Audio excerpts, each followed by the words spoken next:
Good morning, ladies and gentlemen. I'd like to welcome you to County Court at Law Number 2. My name is Judge Terrence Holmes.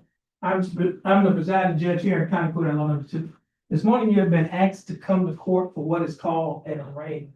And what the arraignment is just an opportunity for the court to tell you what you've been charged with, what your rights are, and what your options are concerning your case. Now, the case that you have in this court is a criminal case.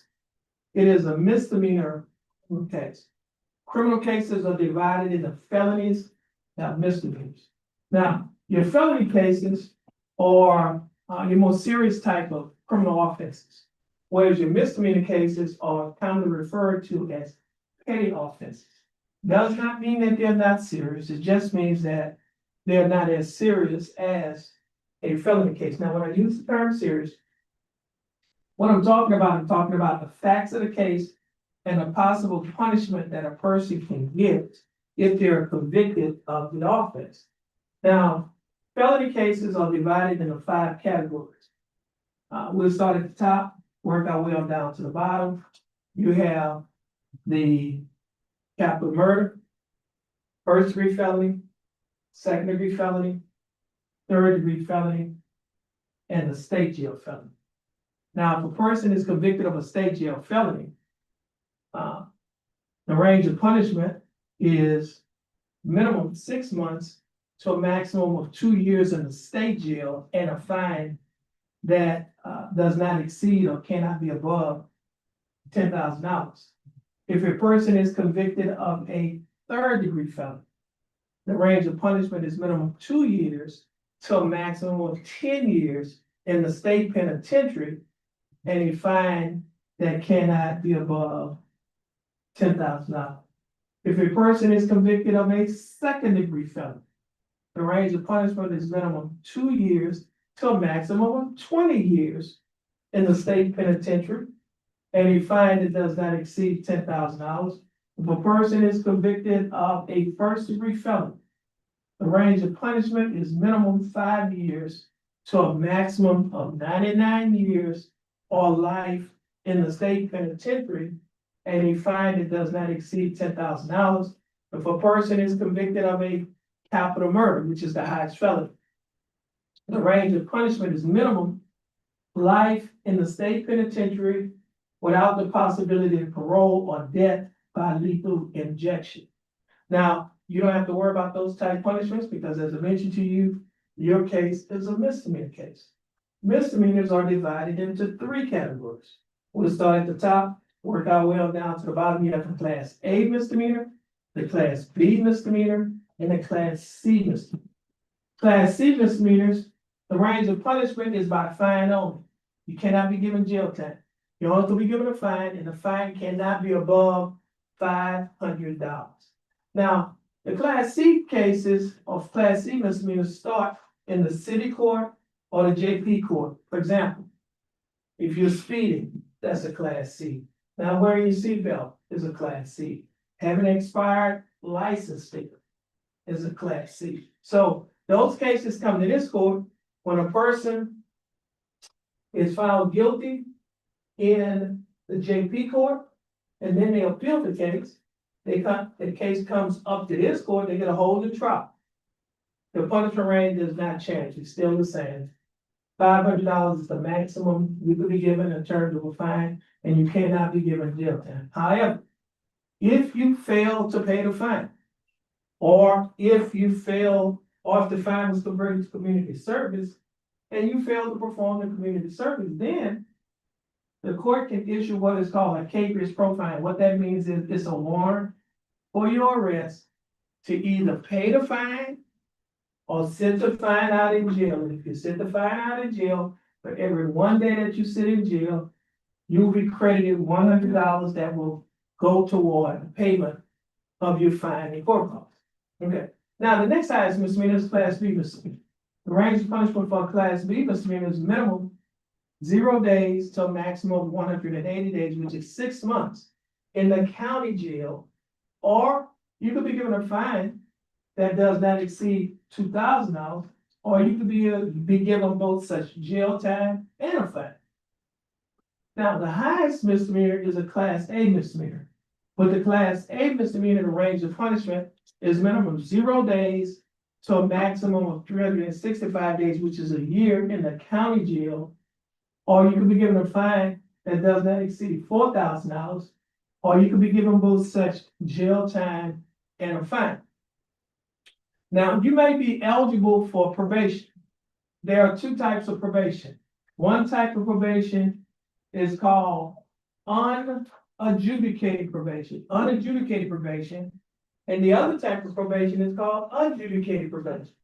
And the difference between the two is that with unadjudicated probation, it does not result in a conviction on your record. And if you successfully complete that probation, the case will be dismissed. It will not result in a conviction on your record, and you may qualify for a non-disclosure.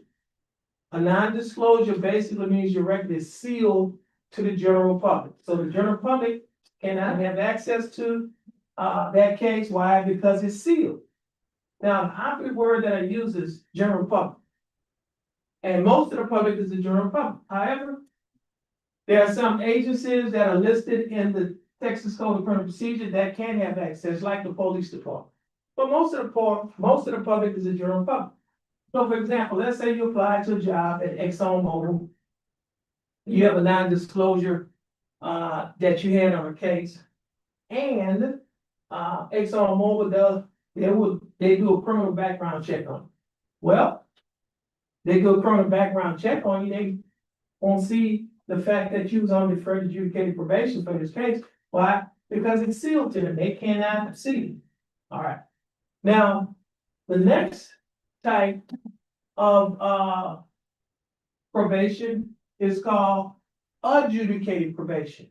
With adjudicated probation, what that means is you do have a conviction on your record. However, there's something that is called judicial clemency. Judicial clemency means that the judge can set your conviction aside, and you will no longer have a conviction on your record. It's kind of similar to a pardon. Now, in order to qualify, three things have to happen. One, you have to successfully complete probation. Two, there cannot be any more time left on the probation. And three, you have to be discharged or successfully discharged off of probation by the probation department. If those three things happen, then the court has the discretion to grant you judicial clemency. And you will no longer have this conviction on your record. However, if you get a subsequent conviction, what that means is if you get another conviction later on, a subsequent conviction, then the case that you received judicial clemency on can be resurrected, it can be brought back up, and it can be used against you. And if you try to get a license with CPS, Child Protective Services, they can deny giving you a license, or if you have a license, they can revoke or suspend the license that you have. Okay. Now, everyone should here for a case, you should have a clipboard. I'm getting ready to go over that clipboard with you, okay? Now, on that clipboard, you'll see a couple of sheets. The first sheet is gonna be a little short, half-page sheet. We're not gonna go over that, but the next sheet behind that is titled Judge's Explanation of Rights to Defendants Without Attorney. And that document looks like this. Okay, it should be the first document. It looks like this. Judge's Explanation of Rights to Defendants Without Attorney. I'm going to constantly refer back and forth to this document. This document says that as a defendant in a criminal case, you have three options. Okay? Three options for what? Three options regarding your right to have an attorney. Number one, you may hire an attorney. Number two, you may request that an attorney be appointed to represent you. Or number three, you may represent yourself. And now I'll explain each one of these in the following sentences. The following one sentence paragraph. First one sentence paragraph states that if you want an attorney, but Well, and you have enough money to hire an attorney, your case will be reset. Reset means you'll be given another court date from today to give you time to hire your attorney. All right? The second one sentence paragraph is for individuals who will be applying for a court-appointed attorney. So if you are not applying for a court-appointed attorney, you don't have to worry about what I'm getting ready to say. If you are interested in applying for a court-appointed attorney, this sentence says that if you would like to have an attorney, but you cannot afford to hire an attorney, you may request that an attorney be appointed to represent you. But you must first fill out a financial questionnaire. The financial questionnaire is a 3-page document that is also on the clipboard. And the document looks like this. It should state Jefferson County Affidavit of Indians or Affidavit of Indigents. This is only for people who will be applying for a court-appointed attorney. If you're not applying for a court-appointed attorney, you don't have to worry about this document. But for those individuals who are requesting that a court-appointed attorney be appointed to represent them, this document says, one, you have to fill out this first page. Okay? It has your basic information, your name, address, whether you work or not, married, have any children, whether or not you have a job, or maybe that you're getting some governmental benefits. And it also talks about your expenses like rent, car, and your car expenses. It talks about whether or not you have to pay child support, utilities, phone, all of those things are here at the bottom. But this is for individuals who will be applying for a court-appointed attorney. Now, you would have to fill out the entire first page of this document. Okay? The entire first page. And then on the second page, you will fill out the top portion that's titled Defender's Oath, the top portion. Okay, basically what it is asking for today's date, which is July 7th, 2026, your signature, that's basically what the asking is, the date and the signature at the top. Now, you will also have to fill out the middle portion that's titled Unsworn Declaration by Defendant. And basically what they're asking for there is your name, date of birth, address, executed in Jefferson County on today's date, the 7th of July, 2026. And then you'll stop. Okay. Now, going back to the first document. Okay, going back to this first document. The next sentence is for individuals who will be representing themselves. You have a right to have an attorney if you would like to have an attorney to represent you, or you also have a right to waive your right to an attorney. Waiving your right means giving up the right to an attorney and representing yourself.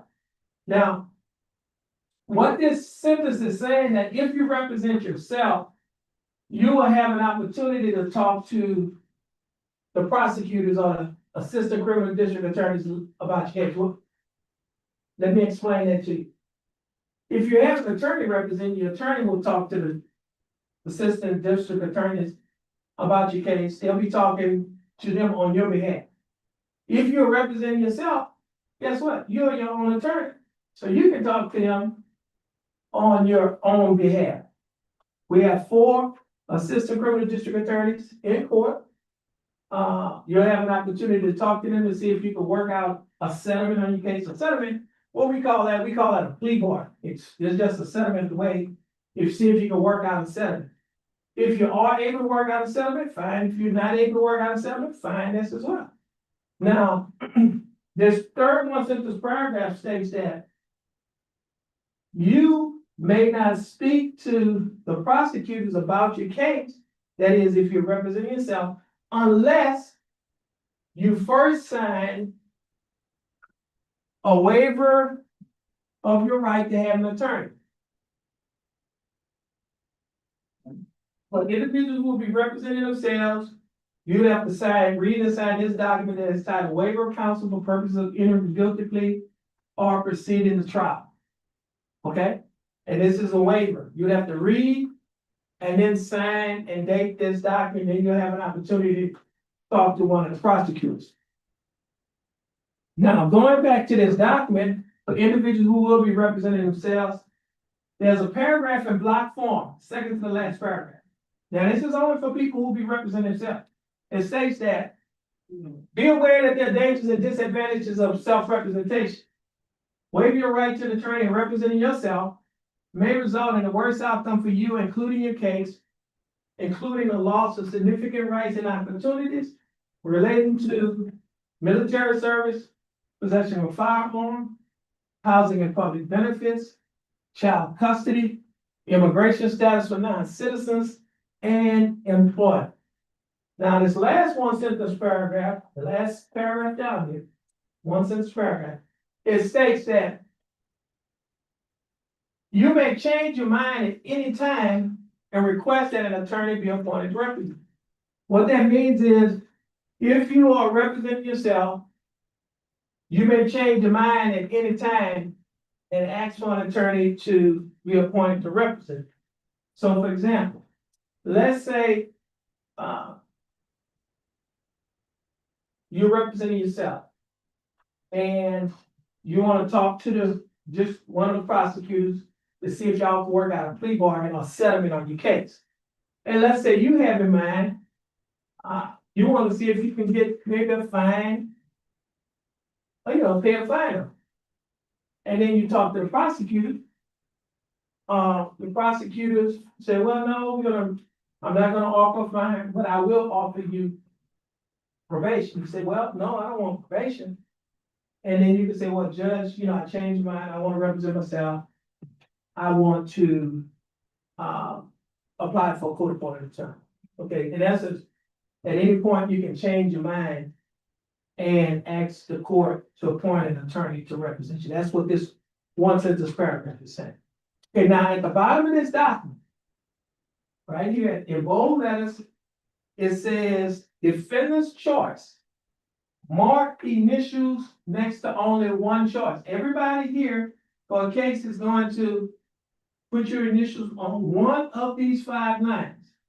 So if you would like to hire your own attorney, then you will place your initials on the first line to the left at the bottom.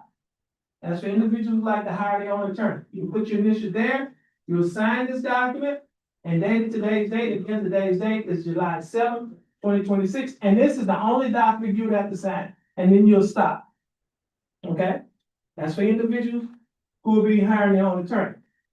Now, if you have already hired an attorney to represent you, then you'll place your initials on the second line to the left. If you already hired an attorney, place your initials on the second line to the left, and the name of the attorney on the line to the right. Okay? And the name of the attorney on the line to the right. Okay? You sign, dated, and then you'll stop.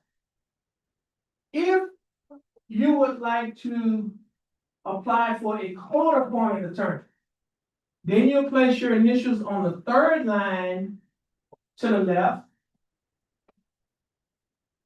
sign and date this form. Then you would have to complete this document, Jefferson County Affidavit of Independence, and again, you fill out the entire first page. You go to the second page, fill out the top portion that is titled Defendant's Oath, and in the middle portion that's titled Unsworn Declaration by Defendant, and then you'll stop. Now, if you have already been appointed a court-appointed attorney in this case, then you'll place your initials on the fourth line to the left. If you've already been appointed court-appointed attorney, you'll place your initials on the fourth line to the left, and the name of the attorney on the line to the right, and then you'll stop, and this is the only form that you would have to sign. Now, If you would like to waive your right to an attorney, waiving means if you want to give up your right to have an attorney to represent you and you would like to represent yourself, then you will place your initials on the last line to the left, which is the fifth line to the left. That's only for individuals who will be representing themselves. You will sign where it says defendant, dated today's date, July 7th, and then you will fill out the form that is titled waiver of counsel for purposes of entering a guilty plea or proceeding the trial, and then you'll stop. Do we have any questions? Have any questions? No questions? Okay. Okay, now we're gonna give everybody an opportunity to fill out that paperwork. The next thing I need to go over with you is your other, some other rights that you have. Another right that you have a right to have what is called a trial by jury. An area over there where those 12 chairs are, 6 citizens from Jefferson County will be selected as jurors in your case. They will listen to all the evidence that's presented by the state and by the defense. They will listen to the arguments of the state and the defense. Then they will go back into the jury room to deliberate. And then they will come back out, they can either find you not guilty or guilty. You also have a right to waive, which means to give up your right to have a jury trial. If you waive or give up your right to have a jury trial, that simply means that you will not be having a jury trial. You still can have a trial. You can have what is called a bench trial. That is a trial by judge only. The judge will be the judge and the jury in the case. Okay? The reason why they call it a bench trial because the judge sits on the bench. Okay? And so the judge will listen to the evidence of the state, the defense, listen to the arguments of the state and the defense, and the judge will apply the facts to the law and decide whether to find you not guilty or guilty. Now, you also have a right to waive or give a right to have a jury trial or a bench trial. Okay? If you do that, that simply means that you will be entering a plea of either guilty or no contest to your charges. Let me explain what guilty or no contest is. If you enter a plea of guilty, you're telling the court that you committed the offense that you've been charged. If you enter a plea of no contest, you're telling the court that you will not be contesting or you will not be fighting the charge. If you enter a plea of not guilty, but if you enter a plea of guilty, you're telling the court you committed the offense that you've been charged with. If you enter a plea of not guilty, you're telling the court that you will not be, that you did not commit the offense that you have been charged with. Okay? So if you enter a plea of guilty or no contest, you're telling the court that you would like to enter into a plea bargain, then what will happen if you have an attorney? The attorney will talk to the prosecutor, see if you can work out, he or she can work out a plea bargain agreement. Or if you're representing yourself, you'll have an opportunity to talk to the prosecutor to see if you can work out a plea bargain agreement. Now, if you are able to work out a plea bargain agreement, we call that an agreed plea bargain agreement. The reason why it's agreed because you agreed to it. Okay? You understand it's come to an agreement. We call it an agreed plea bargain agreement. And then what happens with the agreed plea bargain agreement, it goes before the judge. And the judge can do one of two things. The judge can accept or reject the agreement. Now, if the judge rejects your agreement, guess what? You can tell the judge, well, since you are not following the agreement, I take my plea back. And that's because I'm not pleading guilty. I'm not pleading no contest. Okay? You have a right to withdraw your plea. That simply means you have a right to take it back. Now, if the judge does follow the plea bargain agreement, and let's say within 30 days, you would like to appeal your case or you like to have a new trial. So the reason why the law gives you 30 days in which to do that. So if the judge follows the plea bargain agreement, you would like to file an appeal because you think you've been wrongfully convicted or the court committed error by convicting you, you have to get permission from the judge that follows the plea bargain agreement. If the judge gives you permission, then the case is going to leave this court. It's gonna go right upstairs to the Ninth Court of Appeals. There are 4 judges in that court, 4. Okay? And they could either grant or deny your appeal. If they grant your appeal, guess what? They can just simply find you not guilty and case is over. Or they can send the case back down to this court and order this court to give you a whole new trial. Now, if they deny your appeal, well, guess what? You can appeal it to a higher court than the Ninth Court of Appeal. You can appeal it to the highest criminal court in the state of Texas, which is the Texas Court of Criminal Appeals located in Austin, Texas. Now, you would have to file what is called a pro se petition for discretionary review. Pro se means by myself. In essence, you don't have an attorney representing you. You're filing a petition. A petition is you're asking the Texas Court of Criminal Appeals, that's what you're petitioning them or asking them to review your case to see whether or not they should have granted your appeal or whether or not you wrongfully convicted in this court. They can do one or two things. They can grant or deny your petition. If they grant your petition, they can simply find you not guilty and case is over. Or they can send the case back to the Ninth Court of Appeals with orders, or they can send it back down here to this court with orders. Or if they deny your appeal, then your petition, at that point, your conviction will stand. Okay. Now, let's say you in the state have talked, you're trying to work out a plea bargain agreement with the lawyer trying to work out a plea bargain agreement. Y'all can't come to an agreement. You want a fine, they want to give you probation. You don't want probation. Can't come to an agreement. Well, you can say, well, I'm gonna have the judge to decide, okay, what the punishment will be. We call that an unagreed plea bargain agreement, okay? And so the judge will decide what the punishment will be within the punishment range. Okay. Okay. Now, another right that you have a right to have witnesses to come to court. That area right there where you see the microphone and the chair, that area is called a witness stand. And what witnesses do, they will come in and testify either for you or against you. If you're representing yourself, you can ask them questions. Or if you have a lawyer representing you, your attorney can ask them questions. We call it either direct examination or cross-examination. Now, you also have a right to waive your right to have witnesses, which means you have a right not to call witnesses if you choose to. What that does not mean is just because you are not calling witnesses, it does not mean that the state will not be calling witnesses, because they will be calling witnesses in the case that they have against you. Now, you also have a right, it's called the Fifth Amendment right against self-incrimination. I'll explain it to you.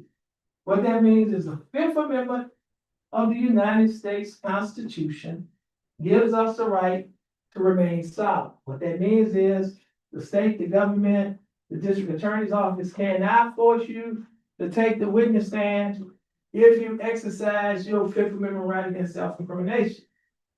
Now, I know a lot of times we watch television, we see individuals, television lawyers go up to a person at the witness stand, ask them a question, the person, I take the fifth. And what they're saying is that I'm remaining silent, I'm not saying that. Okay? And you can't make me say anything. I'm exercising my Fifth Amendment right against self-incrimination. Now, you can waive it, which means to give it up.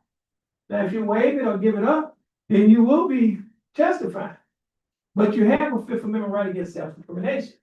And I always tell individuals this, it makes sense for you to have a Fifth Amendment right against self-incrimination. Why? It makes sense because this is what I think. Okay. First of all, the state of Texas has the burden of proof. That is, they have to prove that you are guilty beyond a reasonable doubt. And that's that you committed the offense. You don't have to prove yourself guilty. Okay, it's their job. Okay, you don't have to do that job for them. Okay. Now, you have a right against self-incrimination. Now, you also have a right to have discovery. And what discovery means is you have a right to have access to the evidence that the state has in its files. Okay? You have a right to see your statements, witness statements, police reports, lab reports. You have a right to see video recordings, listen to audio recordings, see photos, see any documents, or have access to any instruments that they have, guns, knives, etc. You have a right to have access to that stuff. Okay? And you also have a right to waive or give up your right to have discovery. You waive or give up the right to have discovery. That simply means that you would not be having discovery. You would not be having access to the evidence that they have in your case. Now, everyone that's here today, charges have been filed on you, you've been arrested, placed in Jefferson County Jail. You're out of jail because you're out of jail legal on a cash bond, which means you pay the full amount of the bond, get out of jail, you got out of jail on a surety bond, which means you pay the bonds on the percentage of the bond to get out of jail, or you're out of jail on a PR bond or a personal recognizance bond, which means that you didn't have to pay any money to get out of jail. You were just released under your own personal recognizance with a promise to appear here in court. I've said that to say this. Every day that you spent in jail can be used as credit toward your fine, toward your jail time and your fine and court costs. So for example, the operative word is every day. Okay, let's say you was booked in jail 11:59 p.m. last night. And then 2 minutes later, 12:01 a.m., you booked out. You was in jail 2 minutes, right? But you get credit for 2 days. Why? Because yesterday was Monday and today two different days. All right? Now, let's say you spent 5 days in jail. Let's say the state is offering you 5 days in jail as punishment in this case. Guess what? You don't have to spend more time in jail because you'll be given credit for the time that you've already served. Okay? Now, if they're offering 7 days, you spend 5. You don't have to spend 7, you're gonna have to only spend 2 because we said you already have 5, we subtract 5 from the 7, that leaves 2. Now, let's say with those 5 days, the state is offering you fine and court costs of $500. You got 5 days in jail, you get $100 per day for every day that you spend in jail. That's $500. So if they're offering $500 fine and court costs, you don't have to pay anything because the time that you spent in jail has already paid it off. If they're offering fine and court costs of $700, that means you would have to pay $200 because you already have $500 credit that will be subtracted from the $700, which will leave $200. Now, you'll be required to pay the $200 on the day that the case is disposed of. If you cannot pay it, well, no problem, because we can put you on what is called a payment plan, where you'll be paying it off in small monthly installments. But let's say you can't pay off a payment plan because you do not have any income. No problem. We can convert the fine and court costs to community service. And for every 1 hour of community service that you perform at a nonprofit organization, $12.50 will be credited toward your fine and court costs. So for example, if you work 8 hours of community service in one day, that's $100. So in our scenario, you're $200, you work 2 8-hour days, that's $200, and you already paid off your fine and court costs. Okay, now, Jefferson County has a program. If you ever had cases filed against you before this is your first time having 1 or more cases, the district attorney's office has a program that's called pretrial diversion. With that program, they will dismiss your case, and you can get it expunged from your record, which means wiped off, deleted, or erased from your record, like it never happened. Now, in order to qualify for the program, 3 things has to happen. 1, you have to get a lawyer to help you with the application process. The lawyer could be court appointed, doesn't have to be hired. Okay? 2, it has to be your first time having 1 or more cases filed against you. And then 3, it cannot be for an offense involving resisted arrest, or unlawfully carrying a weapon. If those three things, if those three things happen, then you're getting your attorney, an attorney will help you to apply for pretrial diversion. And if you get in the program and complete the program, they'll dismiss the case, and then you can get it an expunction, which is erased, deleted, or wiped off from your record like it never happened at all. Okay, so somebody go back and do a criminal background check on you, and nothing's gonna be there. Right, because it's expunged, it's an expunction, it's erased, deleted, or wiped off. Okay. If you are a veteran of any one of the branches of the military, the DA's office has another program that's called Veterans Court. With Veterans Court, what they will do is, you don't have to, it could be any case with Veterans Court. Only thing you have to do to get in is be a veteran. Okay? And once you get in the program, then and complete the program, they will dismiss the case and you can get it expunged from record, legally erased or wiped off from the record. The only thing you need to do to get in that program is just be a veteran of any one of the branches of the United States military. Okay. Now, this court, County Court at Law number 2 of Jefferson County, Texas, we have a program that God led me to start in the first 100 days of taking office in March of 2017. The program is called the CSI program. CSI is an acronym that stands for Community Safety Initiative. With that program, the program is designed to address the issue of what we call recidivism. Recidivism, where people commit crimes over and over. Okay? And so the way the program works, we have partnerships with local agencies in our Jefferson County or Southeast Texas region. One of the agencies that we have a partnership with is Spindletop Center. Spindletop is our local mental health center in the Southeast Texas region. And what Spindletop has, they have experts in the area of mental health. They have doctors, they have counselors, mental health officers, along with the sheriff. They have a partnership with the Jefferson County Sheriff Department, and they have other pharmacists, and they have other people that work with Spindletop. But basically what Spindletop would do, Spindletop normally is here on Tuesday, and what they normally do, they can have an interview either in our jury room at their facility by telephone or by text, whichever is convenient for you. They will also do an assessment to determine what your mental health issue is. And they also can do, well, they can develop a treatment plan to address your mental health issue.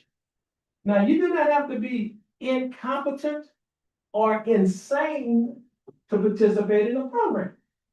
You could just merely suffer from depression or any mental health illness, depression or anxiety or any mental health illness, and they'll be able to address your mental health needs. If you have issues with drugs or alcohol, well, Spindletop has a program, it's a drug recovery program that is called ATAR. ATAR is an acronym that stands for Addiction Treatment and Recovery. We also have a partnership with our local drug and alcohol council that has a program that is called OSAR. OSAR is an acronym, OSAR, that stands for Outreach, Screening, Assessment, and Referral. Both of those programs are drug and alcohol recovery programs. And what they will do, they'll do an assessment, which is, well, they'll do a screening, which is an interview. Then they will do an assessment to determine what your alcohol and drug issues are. And then they develop a treatment plan for either outpatient, inpatient treatment. If you're unemployed, or if you're looking for a better job, well, we have a partnership with the Golden Triangle Empowerment Center, who has a partnership with Lamar University, and Lamar University has a program that is called CICE. It's an acronym. CICE stands for Center for Innovation, Commercialization, and Entrepreneurship. It's a job training and a job placement program in the hotel industry, the shipping industry, and the chemical industry. Once you're trained in any one of those areas that you select, they will help you to get a job in the area that you're trained in. If you have not graduated from high school, or if you do not have a GED, well, CICE as well as Civiltop has a GED program where you could get your graduate equivalency diploma. Now, all of these programs that I just mentioned to you are free. It does not cost you anything but time. And like I like to say in this school, we don't just give time. Okay, we take our time. That is, we do not just arrest the problem, we address the problem. And we believe that if we address the problem, we can produce productive people. And if we produce productive people will not commit crimes. Why? Because they have too much to lose. And so I like to say that when you come to county court at law number 2 in Jefferson County, Texas, we do not just have court as usual. We have unusual court. And it's not because we're different, but it's because we're trying to make a difference in the lives of the individuals that come before this court. And if we make a difference in their life, then we will make a difference in their home. And if we make a difference in their home, we'll make a difference in the community, because what comes out of the home goes into the community. And so if you're interested in any one of these programs that I've just mentioned to you, just let us know. And then we can help you to get involved in any one of these programs so that you can get on the road to living your best life. Now, the paperwork that you have, if you need help with that paperwork, we have our core personnel, including myself, who'll be happy to go over that paperwork with you. And then what we're going to do once the paperwork is filled out, when we're going to pick it up, we're going to put you in either one of 3 categories. One is you would like to hire your own attorney. And if you're in that category, then your case will be reset today, meaning that you'll be given another court date today. And if you were in the category of wanting to apply for a court-appointed attorney, then if you qualify, your attorney will be appointed today before you leave. Right?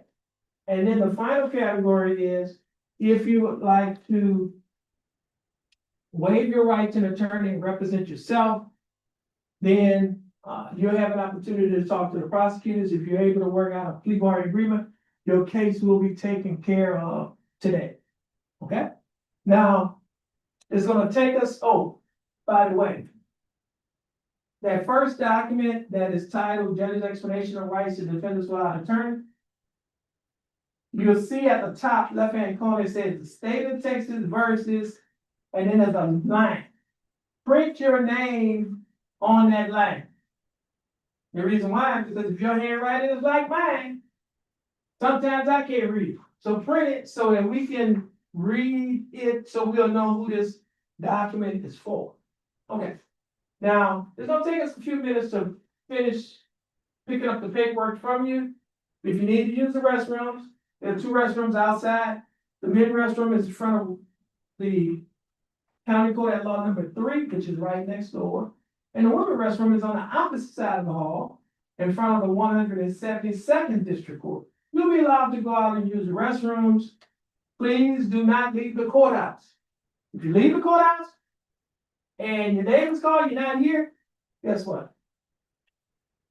Your bond's gonna be forfeited. Warrant's gonna be issued for your arrest. You will be arrested, placed in the Jefferson County Jail. You're gonna bond out again, and guess what? We're gonna have to go through this all over again. So we don't want to do that. So just make sure that you come back into the courtroom so that we can take care of your case, okay? So make sure all the paperwork is filled out. Like I said, our court personnel, including myself, will be helping you, assisting anybody that needs help. But you may have any questions. Make sure that you conduct yourself accordingly. We're still in court. And so we're going to start picking up the paperwork from you in a few minutes.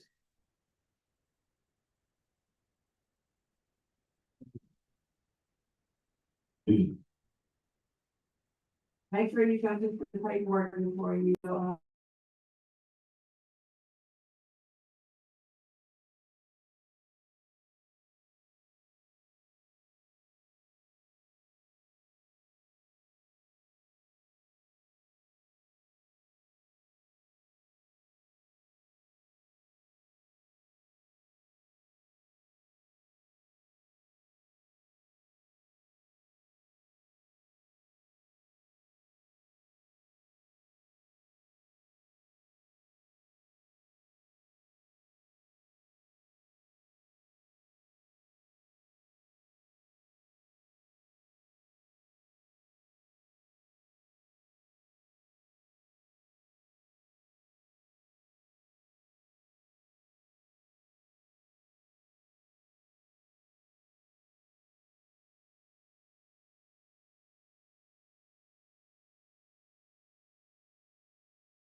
Jefferson County Court, law number 2 is back in session. Court is in session with this arraignment docket.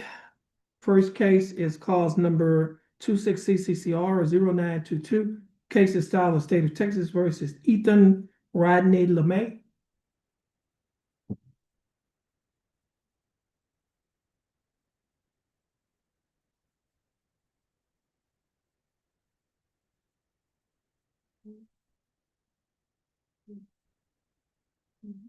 Mr. LeMay, your full name is Ethan Rodney LeMay? Yes, sir. Mr. LeMay, would you please raise your right hand? Do you swear affirm to tell the truth, the whole truth, and nothing but the truth, so help you God? Yes, sir. Mr. LeMay, you may put your hand down. How are you doing, Mr. LeMay? I'm all right. How are you? Okay, I'm doing fine. Thanks for asking. I know that your case was reset 2 weeks because you had death in your family. Yes, Is that correct? Well, you have my condolences, you and your family. thank you. Okay. Now, Mr. LeMay, I have before me two documents, well, one document. This document is titled Judge's Explanation of Rights to Defendants Without Attorney. Do you recognize this document? Yes, sir. Is this your signature on the line that's titled Defendant? Yes, sir. And are these your initials on the line that state you'd like to have your case reset to hire your own attorney? Yes, sir. Before you signed this document, did you read the document? Did you read the document before you signed it? Yes, sir. Did you understand what you read? Yes, sir. And is everything in this document true and correct to the best of your knowledge? Yes, sir. Okay, Mr. LeMay, your case will be reset to give you an opportunity to hire an attorney. Our court coordinator has reset your case. Gonna get you reset from our court administrator. Once you get your reset, you're free to go. You have a blessed day and you have a safe trip. Thank you, sir. Okay.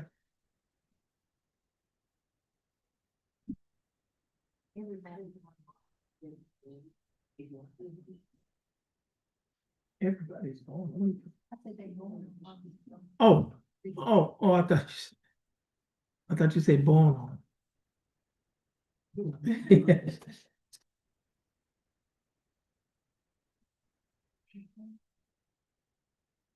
Brooke in Gable?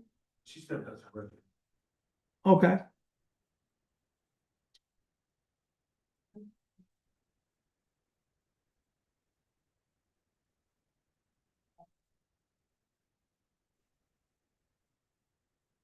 That's Mr. Gable. Please come forward.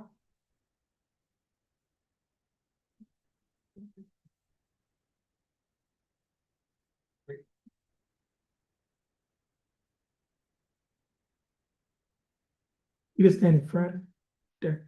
Ms. Gable, your full name is Brooke N. Gable. How are you doing, Ms. Gable? Okay, Ms. Gable, would you please raise your right hand? You swear affirm to tell the truth, the whole truth, and nothing but the truth, so help you God. Ms. Gable, you may put your hand down. How are you doing, Ms. Gable? I'm doing fine, thanks for asking. Ms. Gable, I have before me a document that is titled Judge's Explanation of Right to Defendants Without Attorney. Do you recognize this document?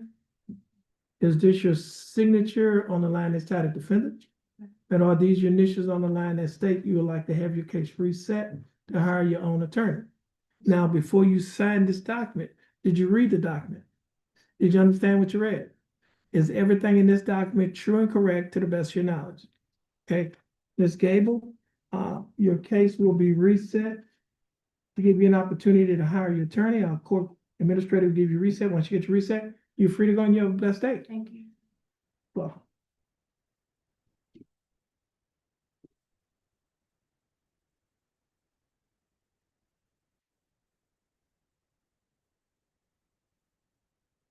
Romero Javon Moro.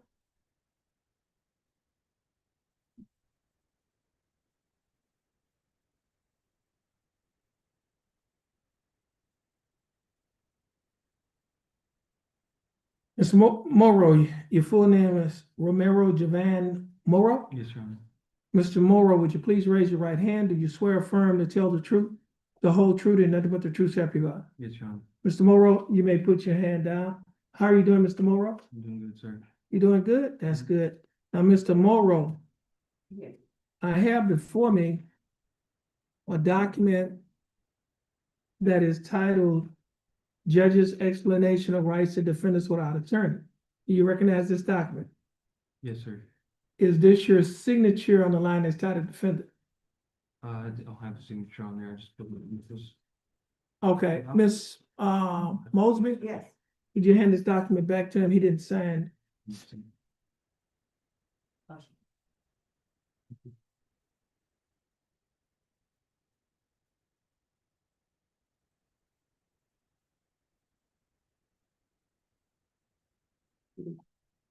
Okay.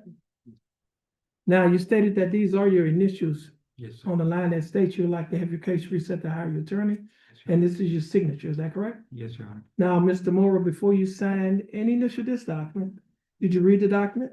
Yes, Your Honor. You done saying what you read? Yes, Your Honor. And is everything in this document true and correct to the best of your knowledge? Yes, Your Honor. Okay, Mr. Morrow, I read your answers. Your case will be reset. Our court administrator is gonna give you a reset. Once you get your reset, you'll be free to go. But before she gives you the reset, I need to have the bailiff to hand you a document that is titled Standard Bond Conditions in County Code at Law Number 2. I'm getting ready to go over these bond conditions with you. Mr. Morrow, the document that you have in front of you is titled Standard Bond Conditions in County Code at Law Number 2, and it states, following the return of a criminal information in County Court at Law Number 2 of Jefferson County, Texas, all bail bonds executed for release of any defendant named herein are ordered subject to the additional conditions. Number 1, the defendant shall commit no offense against the laws of this state, any other state, or the United States. Do you understand that condition? Yes, Your Honor. Condition number 2, the defendant shall submit to testing for drugs and alcohol at any time as directed by the court. The court may revoke the bond and order the arrest of any defendant who A, refuses to submit to a test for drugs and alcohol when directed to do so by the court, or B, submit to a test for drugs and alcohol, and the test indicates the presence of drugs, alcohol in the defendant's body. Do you understand that condition? Yes, Your Honor. And condition number 3 states that the defendant shall not communicate either directly or indirectly with the alleged victim, or in this case, it's 2 cases, or the alleged victim in each case of the pending offenses, and the defendant shall not go near any residence, school, or other location frequented by the alleged victim. Do you understand that condition? Yes, Your Honor. Condition number 4 does not apply. That only applies in a DWI case. Your case is not a DWI case. Condition number 5 states that the defendant is prohibited from possessing a firearm or ammunition unless the defendant is a peace officer as defined by section 1.07 of the Penal Code, actively engaged in employment as a sworn full-time paid employee of a state agency or political subdivision. Do you understand that condition? Yes, Your Honor. Okay. Now, your cases are assault causing bodily injury to a family member. If you violate any one of these conditions, your bond will be revoked. A warrant will be issued for your arrest. You'll be arrested and placed in the Jefferson County Jail. Do you understand? Okay. Now, you can stand in front of the court administrator, get your reset. Once you get your reset, you'll be free to go and you have a blessed day. Thank you. Likewise. All right, same to you. Yes, Your Honor. Thank you. What's this here? Thank you. Oh, yeah, I just finished.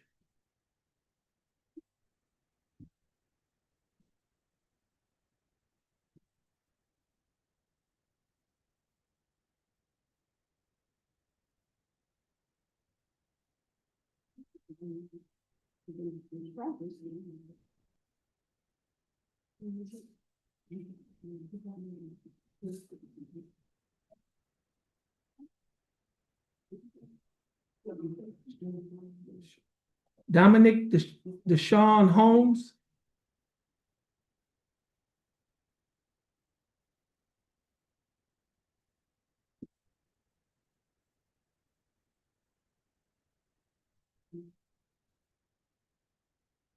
Okay, Mr. Holmes. Your full name is Dominic Deshaun Holmes.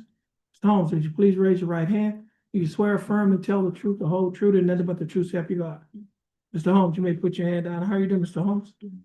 That's good. And Mr. Holmes, I have before me 2 documents. First document is titled Judge's Explanation of Rights to Defendants Without Attorney.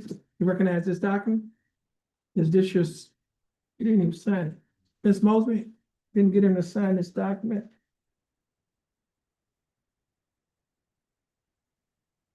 And dated.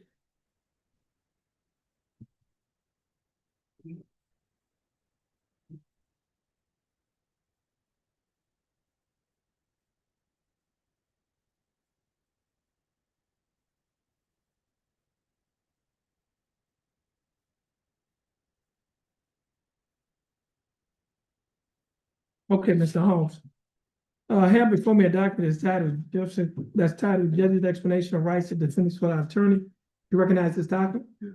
Is this your signature on the line that's titled Defendant? Or are these your initials on the line that state you'd like to apply for court-appointed attorney? Also have another document that is titled Jefferson County Affidavit of Indigence. You recognize this document? On page 2 of this same document, there's a signature above the line that is titled Defendant Signature. Is this your signature? Now, Mr. Holmes, before you sign and initial these documents, did you read the documents? Did you understand what you read? Yes. And is everything in these documents true and correct to the best of your knowledge? Okay, Mr. Holmes, I read the answers. Based on your answers, you meet the eligibility requirements for the appointment of a court-appointed attorney. And the attorney that will be appointed to represent you is Attorney Lori Perazzo. Attorney Perazzo will be given information to contact you, and you will be given information to contact her. Our court administrator will give you that information. Once you get that information, you'll be free to go. But before she gives you that information, the bailiff is going to give you a document that is titled Bond Conditions. You have an unlawful carrying a weapon and resisting arrest case. And this document states that standard bond conditions in County Code at Law number 2. It states following the return of a criminal information in County Code at Law number 2, Jefferson County, Texas, all bail bonds executed for release of any defendant named herein are ordered subject to the additional conditions. Number 1, defendant shall commit no offense against the laws of this state, any other state, or the United States. Do you understand that condition? Condition number 2, the defendant shall submit to testing for drugs and alcohol anytime it's directed by the court. The court may revoke the bond and order the arrest of any defendant who A, refuses to submit to a test for drugs and alcohol when directed to do so by the court, or B, submit to a test for drugs and alcohol and the test indicates the presence of drugs and alcohol in the defendant's body. Do you understand that condition? Now, condition 3 and 4 does not apply. However, condition number 5 does apply. Condition number 5 states the defendant is prohibited from possessing a firearm or ammunition unless the defendant is a peace officer as defined by section 1.07 of the Penal Code, actively engaged in employment as a sworn full-time paid employee of a state agency or political subdivision. Mr. Holmes, do you understand that condition? Now, Mr. Holmes, if you violate any one of these conditions, your bond will be revoked. And if your bond is revoked, the warrant will be issued for your arrest. You'll be arrested and placed in the Jefferson County Jail. Do you understand? May I say, inquire, what is the amount of the bond as it's currently set, Judge? His bond, okay, magistrate said it at, let me see. Match.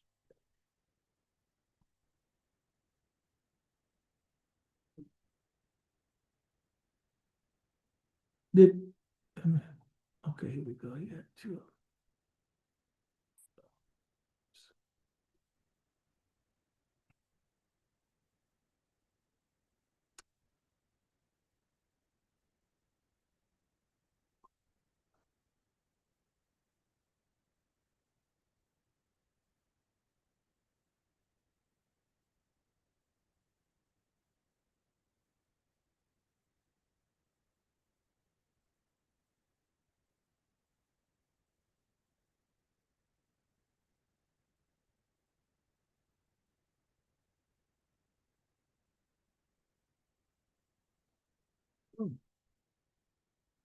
Okay, unlawful carrying a weapon is 3,500. Resisting arrest is 3,500. Yeah.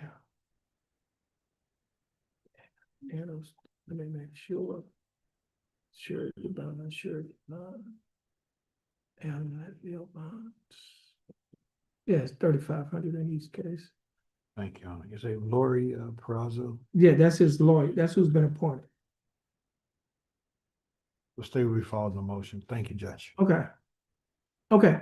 You're gonna get your reset. Once you get your reset, you're free to go. And you have a blessed day. Okay.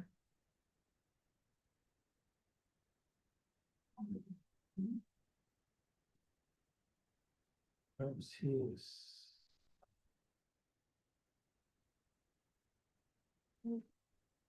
Hmm?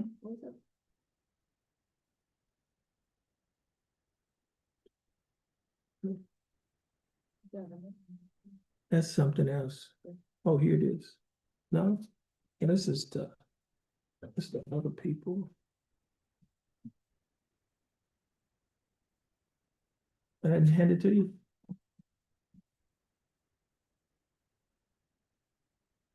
No. Let's see, is this? Yeah. The plea that I put in, I'm waiting for something from probation before. Yeah, okay, so we'll save it, we'll put that there. Yeah. Victor.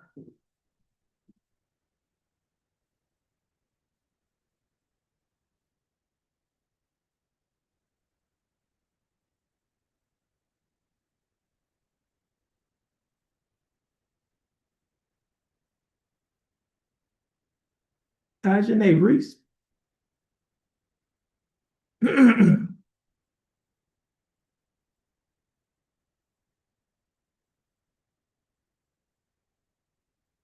Ms. Reese, would you please raise your right hand? Do you swear firm to tell the truth, the whole truth, and nothing but the truth, so help you God? Yes, sir. Ms. Reese, you may put your hand down. Ms. Reese, your full name is Tajane Michelle Reese. Yes, sir. How are you doing? I'm fine. I'm doing fine, thanks for asking, Ms. Reese. I have before me a document that is titled Judge's Explanation of Rights to Defendants Without Attorney. You recognize this document? Yes, sir. Is this your signature on the line that's titled defendant? Yes, sir. Or are these your initials on the line that state you would like to apply for a court-appointed attorney? Yes. I also have another document that is titled Jefferson County Affidavit of Industry. You recognize this document? Yes. On page 2, there's a signature above the line that is titled defendant's signature. Is this your signature? Yes. Ms. Reese, before you sign and initial these documents, did you read the documents? Yes. Did you understand what you read? Yes. And is everything in these documents true and correct to the best of your knowledge? Yes. Ms. Reese, I read your answers. Based on your answers, you meet the eligibility requirements for the appointment of a court-appointed attorney, and the attorney that will be appointed to represent you in this case is Attorney Giles Cole. Attorney Cole will be given information to contact you. You will also be given information to contact him. Our court administrator will give you that information, but before she gives you that information, the bailiff is going to hand you a document that is titled Standard Bond Conditions in County Court Law Number 2. I'm going to go over this document with you.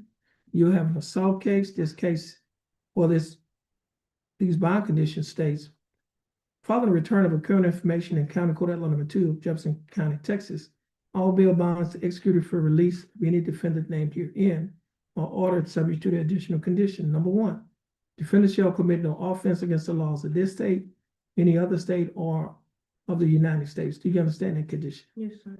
Condition number 2, defendant shall submit to testing for drugs and alcohol at any time as directed by the court. The court may revoke the bond and order the arrest of any defendant who, A, refuses to submit to a test for drugs and alcohol when directed to do so by the court, or B, submit to a test for drugs and alcohol and the test indicates the presence of drugs and alcohol in the defendant's body. Do you understand that condition? Yes, sir. And condition number 3, the defendant shall not communicate either directly or indirectly with the alleged victim of the pending offense, and the defendant shall not go near any residence, school, or other location frequented by the alleged victim. Do you understand that condition? Yes, sir. Condition number 4 does not apply. That only applies in the DWI case. Condition number 5 does apply, and condition number 5 states the defendant is prohibited from possessing a firearm or ammunition unless the defendant is a peace officer as defined by section 1.07 Penal Code, actively engaged in employment as a sworn full-time paid employee of a state agency or political subdivision. Do you understand that condition? Yes, sir. Now, Ms. Reese, if you violate any one of these conditions, your bond can be revoked, and if your bond is revoked, A warrant will be issued for your arrest. You'll be arrested and placed in the Jefferson County Jail. You're gonna stand in front of the court administrator, get your reset. Once you get your reset, you're free to go and you have a blessed day. Thank you. Felix Joseph.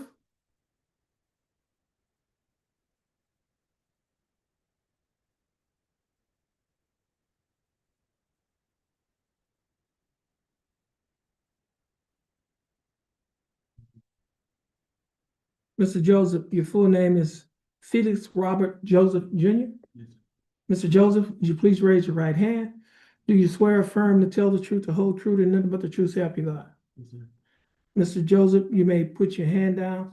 Now, Mr. Joseph, I have before me a document that is titled Judge's Explanation of Rights to Defendants Without Attorney. Do you recognize this document? Yes, sir. Is this your signature on the line that's titled Defendant? Yes, sir. Or are these your initials on the line that state you'd like to apply for court-appointed attorney? Yes, sir. I also have another document that is titled Jefferson County Affidavit of Indians. You recognize this document? Yes, On page 2 of this document, there's a signature that is titled, but there's a signature above the line that is titled Defendant Signature. Is this your signature? yes, sir. Mr. Joseph, before you sign and initial these documents, did you read the documents? Yes, sir. Did you understand what you read? Yes. And is everything in these documents true and correct to the best of your knowledge?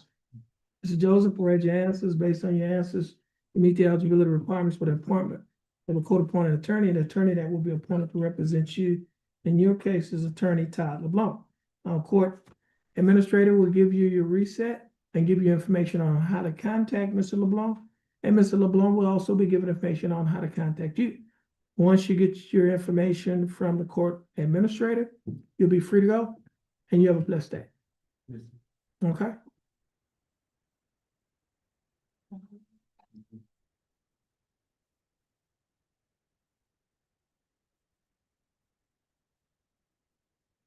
Vincent Victor.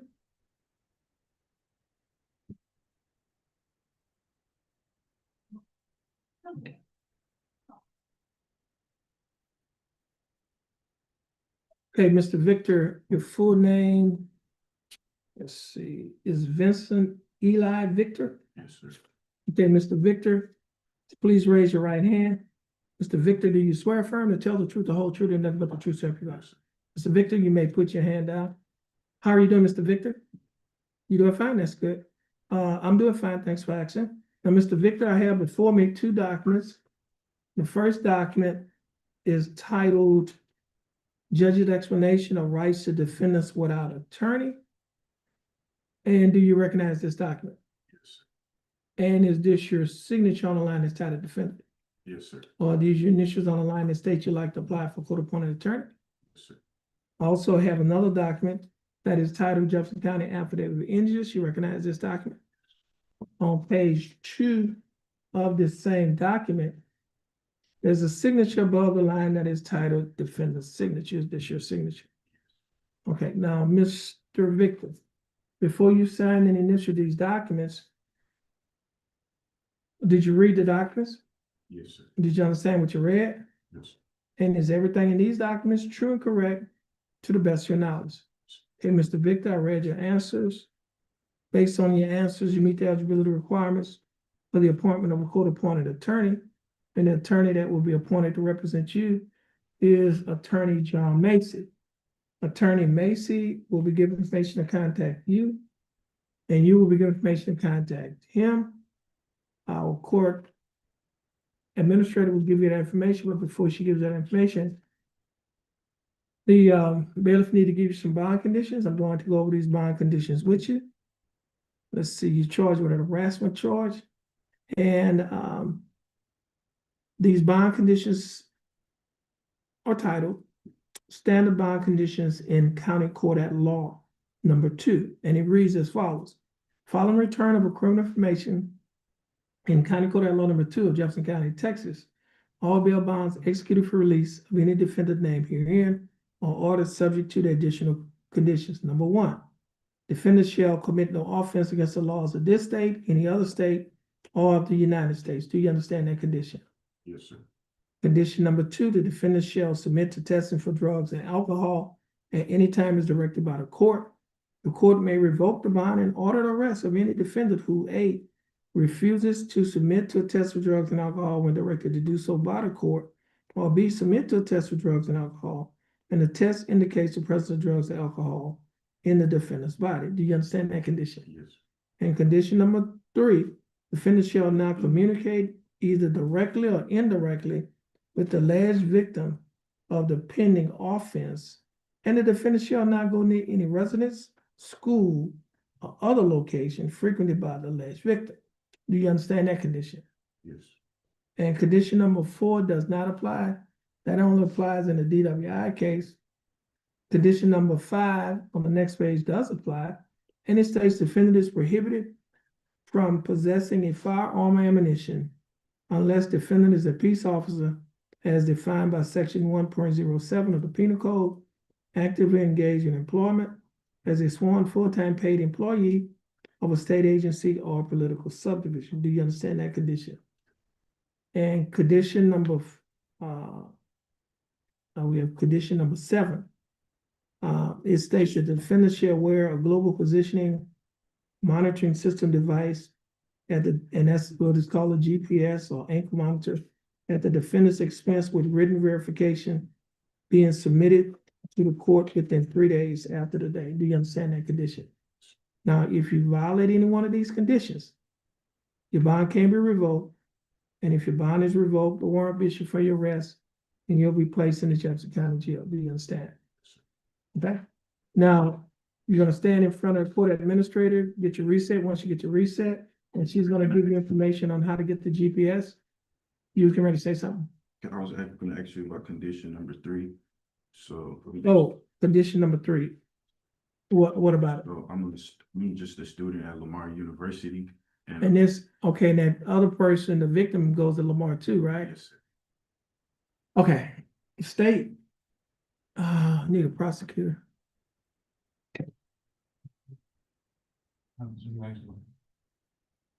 This is, Vincent Victor. Did you, did you have an opportunity to read the PC? Let me do this here. I'll let you chime in on it. Hold on a minute.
Okay, so right now, these bond conditions are gonna stay in place. State, you have any objections or anything to that? No objections, Your Honor. Yeah, so what we're gonna do is just give him a date in August. August the seventh. Yeah, okay. Let me do this. This is, I'm gonna take this here off.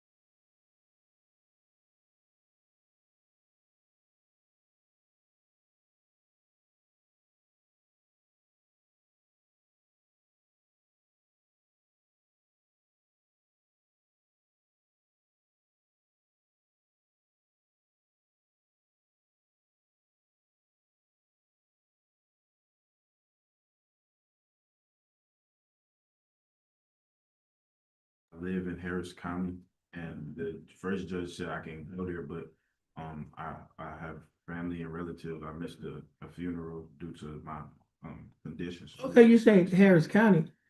Just I mean, okay, where do you live? I live in Harris County. Okay. And do you asking, I'm asking for maybe a possible extension to Fort Bend County, maybe just because a lot of jobs and stuff in hospitals. oh, I don't know, well, these bond conditions, well, the conditions that I have is not no geographical restriction.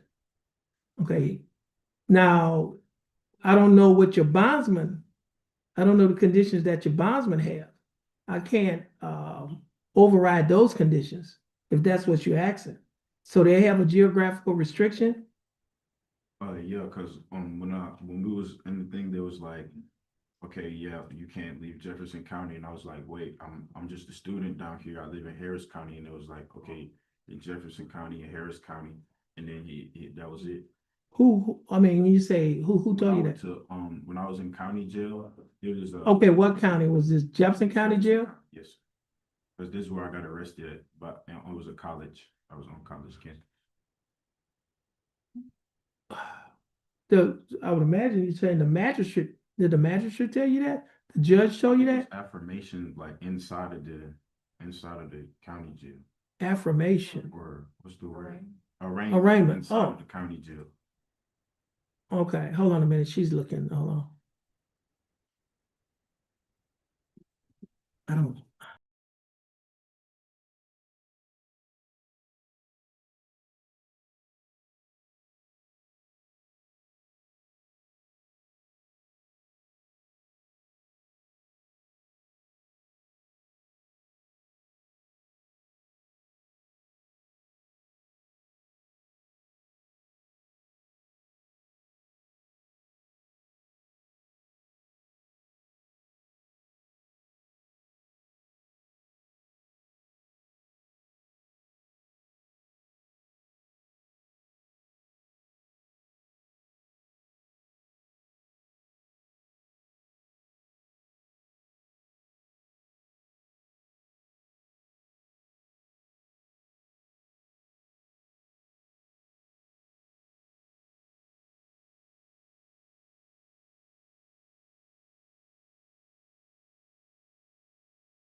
Yeah.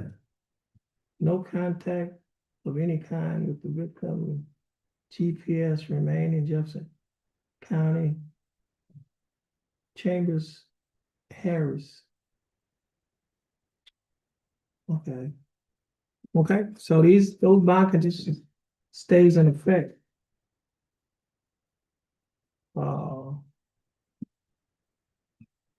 Okay, Thank you.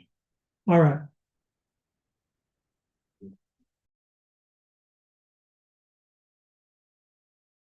Said, you're free to go, and you have a blessed day.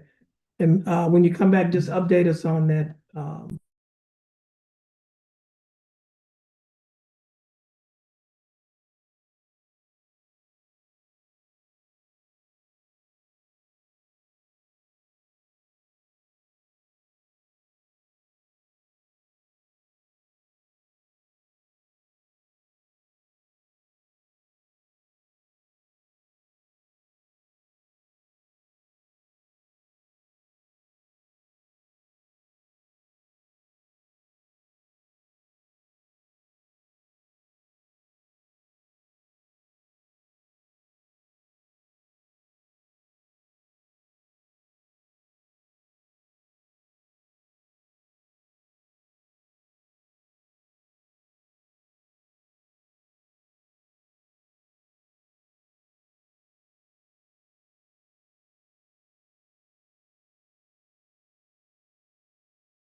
The state is dismissing your case. Okay, Yes, sir. hold on a minute. You want to? Hold on a minute. I need to give you, I need to sign the dismissal and give you, and you can get a copy of it and you'll be free to go. Yes, sir.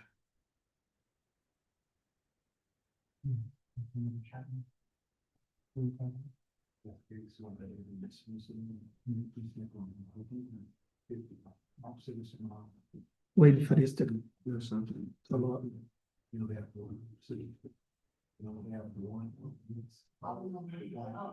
Did you? Oh, yeah, I will do it next. You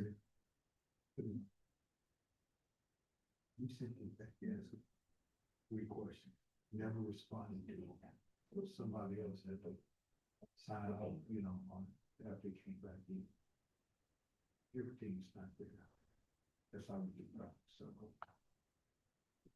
I did with this one, that's the first thing I did this morning.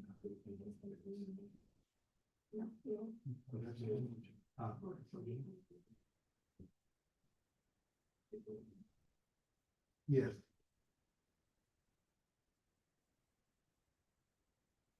So if you look this loan for. This is fetching file versus fetch it.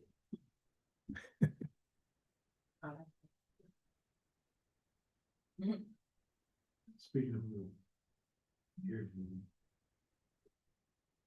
Okay.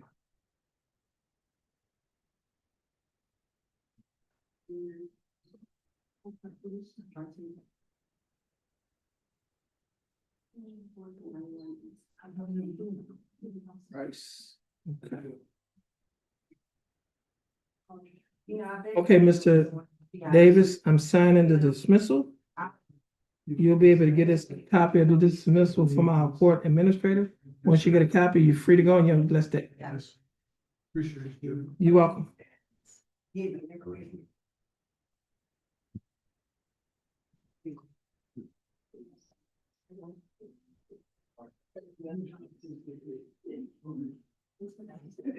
Ashley Marino.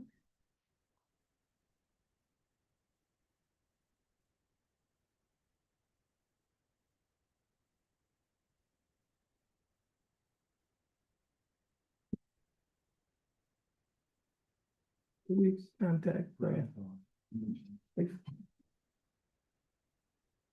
I mean, I can't speak when I split this up. She might not know. Well, I'll talk. You-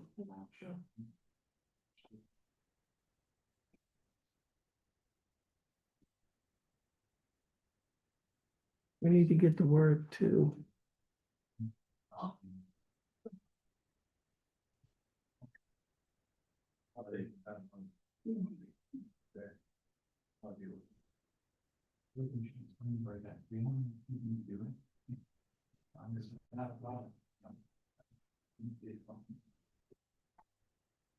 Okay, court is in session and calls number 26CCCR 1248, case of style of state of Texas versus Ashley Marino. Ms. Marino, would you please raise your right hand? Ms. Marino, do you swear or affirm to tell the truth, the whole truth, and nothing but the truth so help you God? Ms. Marino, you may put your hand down. How are you doing, Ms. Marino? You doing good? I'm gonna. Okay. Now, Ms. Marino, I have for me two documents. First document is titled Judge's Explanation of Rights of Defendants Without Attorney. You recognize this document? Yes, sir. Is this your signature on the line that's titled Defendant? Yes, sir. Or are these your initials on the line that state you like to waive your right to attorney and represent yourself? Yes, sir. I also have another document that is titled Waiver of Counsel for Purpose of Enter Guilty Plea or Proceeding Trial. You recognize this document? Yes, sir. And is this your signature on the line that's titled Defendant? Ms. Marino, I also have on my computer a document that is titled Information. This information was filed by the Jefferson County District Attorney's Office. In this information, it alleges that you, Ashley Marino, on or about March 29th of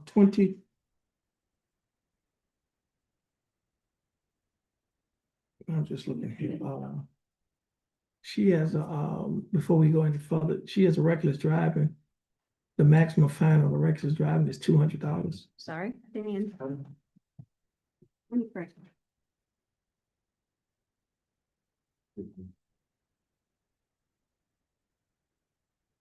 Thank you.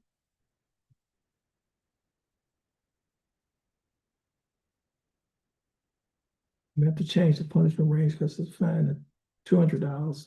Cannot exceed $200 and Sorry, no more than 30 days. Yes, sir, it's a special. it's a special one. Yeah, it's in the transportation code. Oh, she did the paperwork. She had to redo it.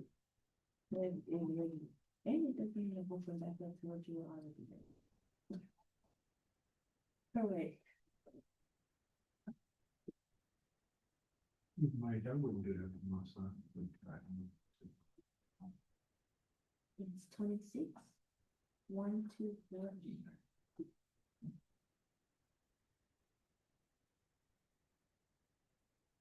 No, no, it's fine.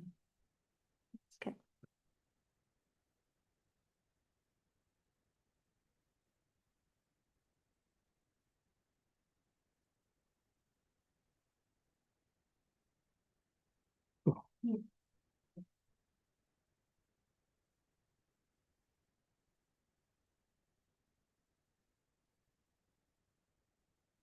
That's what I think that's just, no. Thank you. Bye.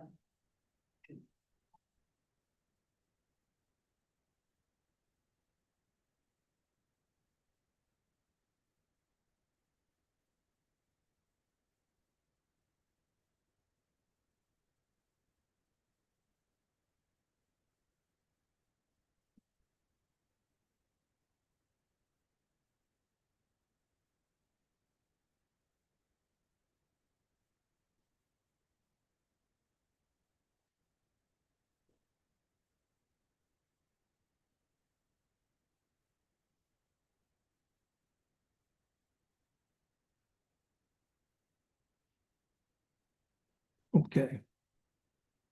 Now, Ms. Marino, state has filed an information alleging that on or about March 29th of 2026, while you were in Jefferson County, Texas, that you committed the Class B misdemeanor offense of reckless driving. Ms. Marino, do you understand what you've been charged with?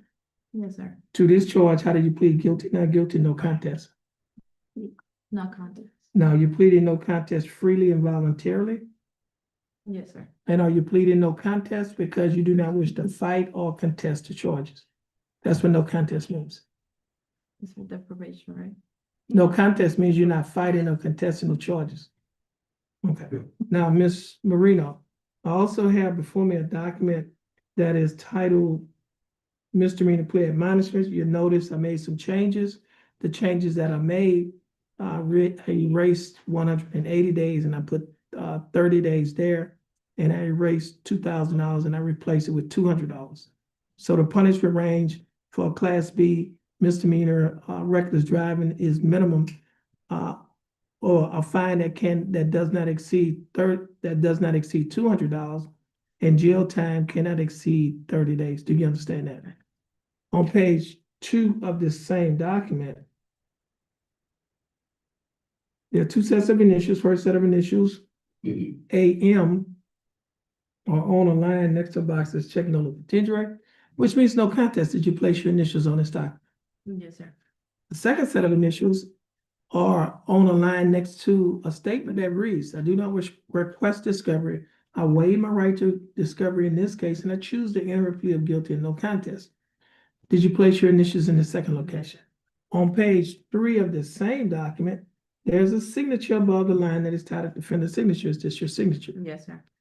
On the next document that's titled trial court certification, the defendant's right of appeal, do you recognize this document? Yes, And sir. is this your signature on the line that's titled defendant? At the top of this document, there are 2 boxes checked. The first box is checked, states that this is a plea bargain case and you have no right of appeal. Do you understand that statement? Second box that's checked states that you're waiving your right to an appeal, which means you're giving up your right to an appeal. Do you understand that statement? Now, Ms. Marino, before you signed and initialed all of the documents that I showed you, did you read the documents? I did. Did you understand what you read? Yes, sir. And is everything in these documents true and correct to the best of your knowledge? Yes, sir. Ms. Marino, are you a citizen of the United States? I am. State offers states to zip line. Now, Ms. Marino, the state is offering State's Exhibit Number 1 to be used as evidence against you in your case. State's Exhibit 1 is the first document that I showed you on this tablet. This is the same document that has your initials in these 2 locations on page 2, and it has your signature on page 3. Is it all right for the state to use this document as evidence in your case? Yes, sir. Now, state, would you like to offer State's Exhibit Number 1? Well, you already offered State's Exhibit 1. The court will admit State's Exhibit Number 1 into evidence. Now, Ms. Marino, is there any evidence that you're currently mentally incompetent to stand trial? Is there any evidence to suggest that you may be mentally ill, that you don't understand what's going on? None? Okay. Now, Ms. Marino, I will accept your plea of no contest. I will find that you are mentally competent to stand trial.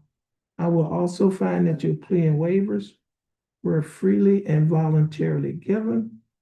And I will also find that there is sufficient evidence to find you guilty beyond a reasonable doubt.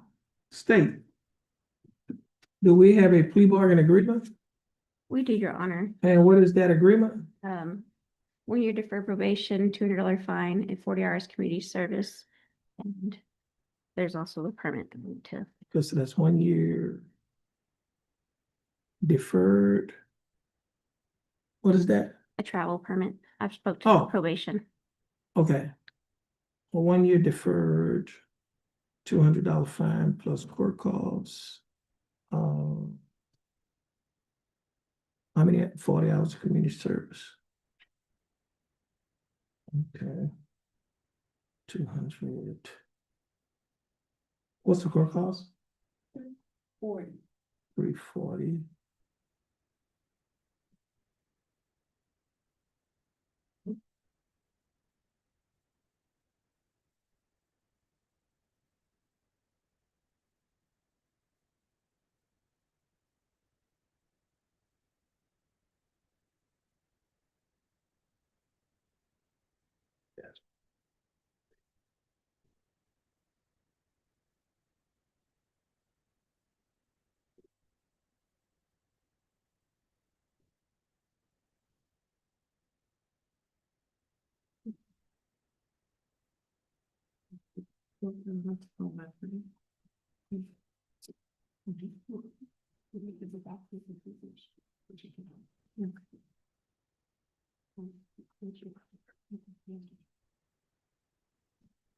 If it's gonna approve them, I will take the conviction.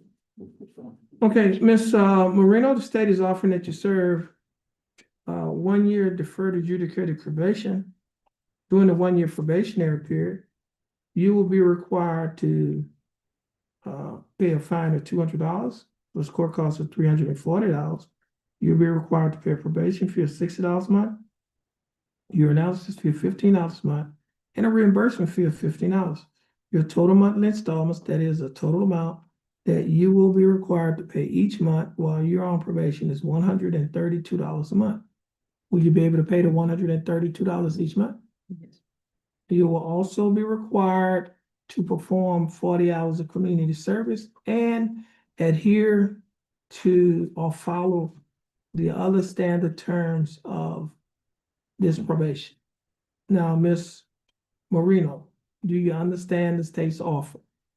Yes, sir. Do you accept the state's offer? Yes, sir. Ms. Marino, I'll follow the plea bargain agreement that you have entered into with the state. Now, Ms. Marino, if you successfully complete this probationary period, this case will be dismissed. It will not result in a conviction on your record, and you may qualify for a non-disclosure where your record will be sealed to the general public. You can talk to an attorney about a non-disclosure. Now, Ms. Marino, this will conclude your case. You're going to stand next to the bailiff, follow her directions. Once you finish following her directions, you'll be free to go, and you have a blessed day. Yes, Oh, sir. sorry, Your Honor. And I'm signing the travel permit. Okay, How is this approved?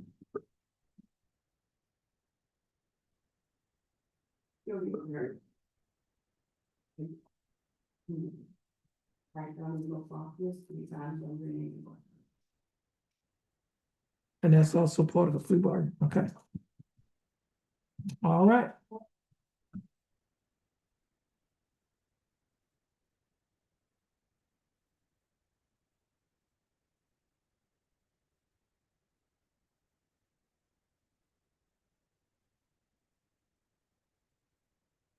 And that's travel permit to Mexico? Okay.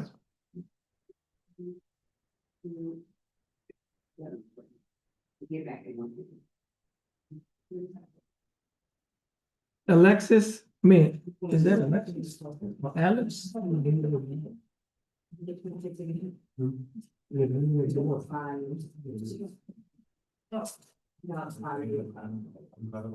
Yeah, Alexis Martinez? Hmm? He's actually for photo. Yeah, Mr. Martinez, would you please raise your right hand? Do you swear firm to tell the truth, the whole truth, and nothing but the truth, so help you God? Mr. Martinez, you may put your hand down. Your full name is Alexis Martinez. Alexis Lee Martinez. Okay, how are you doing? I'm doing all right. How about yourself? I'm doing fine. Thanks for asking. Mr. Martinez, I have two documents before me. First document is titled Judge's Explanation of Rights to Defendants Without Attorney. Do you recognize this document? I do. And is this your signature on the line that's titled Defendant? Yes, sir. Or are these your initials on the line that state you would like to apply for court-appointed attorney? Yes, sir. Also have another document that is titled Jefferson County Affidavit of Indigenous. You recognize this document? Yes, sir. Now, is this your signature on the line that is titled defendant signature? Yes, sir. Now, before you sign and initial these documents, did your attorney, did you read the document? I did. Okay, and is everything in these documents true and correct to the best of your knowledge? Yes, sir. Okay, now see, let me do this here and turn this.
Okay, Mr. Martinez, have two documents. First document is titled Judge's Explanation of Rights to Defendants Without Attorney.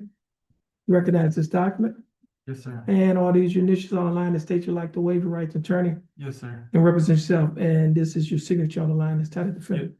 I also have another document that's titled waiver of counsel for purposes of entering a guilty plea or proceeding in trial, and is this your signature on the line that's titled defendants.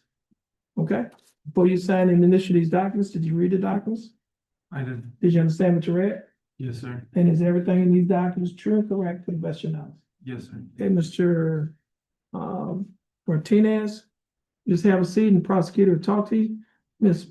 Mosby, you can get this document to Mr. Williams.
Jefferson County Court, Alert number 2 is back in session.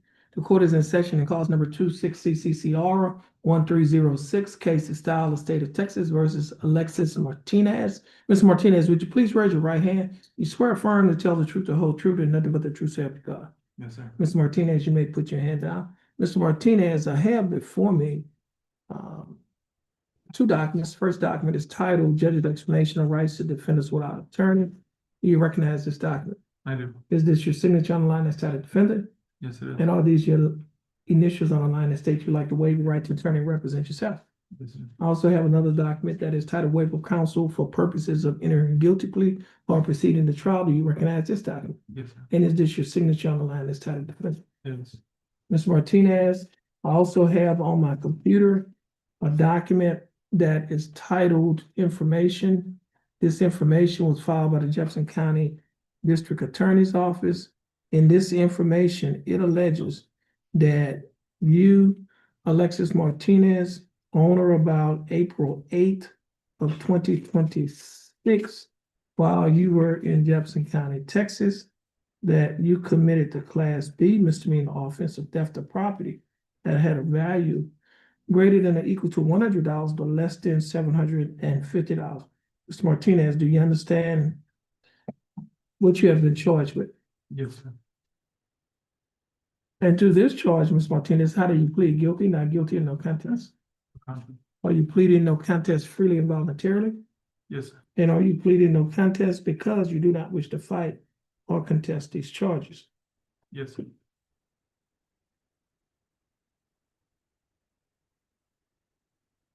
Mr. Martinez, I also have a document on my computer tablet that is titled Misdemeanor Plea Admonishment. This document is also labeled as State's Exhibit number 1. Mr. Martinez, do you recognize this document? Yes, sir. On page 2 of this same document, there's a set of initials, 2 sets of initials. One set is on a line next to a box that's checked no configurator, which means no contest. Second set of initials are on a line that's next to a statement that reads, I do not request the discovery. I waive my right to discovery in this case and choose to enter a plea of guilty or no contest. Did you place your initials in these 2 locations? I did. On page 3 of this same document, there's a signature above the line that's titled defendant. Is this your signature? Yes, sir. On the next document that's titled trial court certification of defendant's right of appeal, do you recognize this document? Yes, sir. And is this your signature on the line that's titled defendant? Yes, sir. At the top of this document, there are 2 boxes checked. The first box that's checked states that this is a plea bargain case and you have no right of appeal. Do you understand that statement? Second box that's checked states that you're waiving your right to an appeal, which means you're giving up your right to an appeal. Do you understand that statement? Yes, sir. Mr. Martinez, before you signed and initialed all of the documents that I showed you, did you read the documents? Yes, sir. Did you understand what you read? Yes, sir. And is everything in these documents true and correct to the best of your knowledge? Yes, sir. Mr. Martinez, are you a citizen of the United States? I am. States offer States Exhibit number 1. Mr. Martinez, the state is offering State's Exhibit number 1 That's all. to be used as evidence against you in your case. State's Exhibit number 1 is the first document that I showed you on the tablet. This is the same document that has your initials in these 2 locations that you acknowledged earlier, and it has your signature on page 3. Is it all right for the state to use this document as evidence in your case?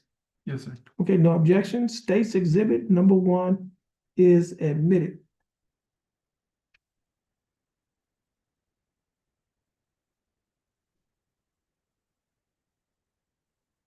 Mr. Martinez, is there any evidence that you are currently mentally incompetent to stand trial?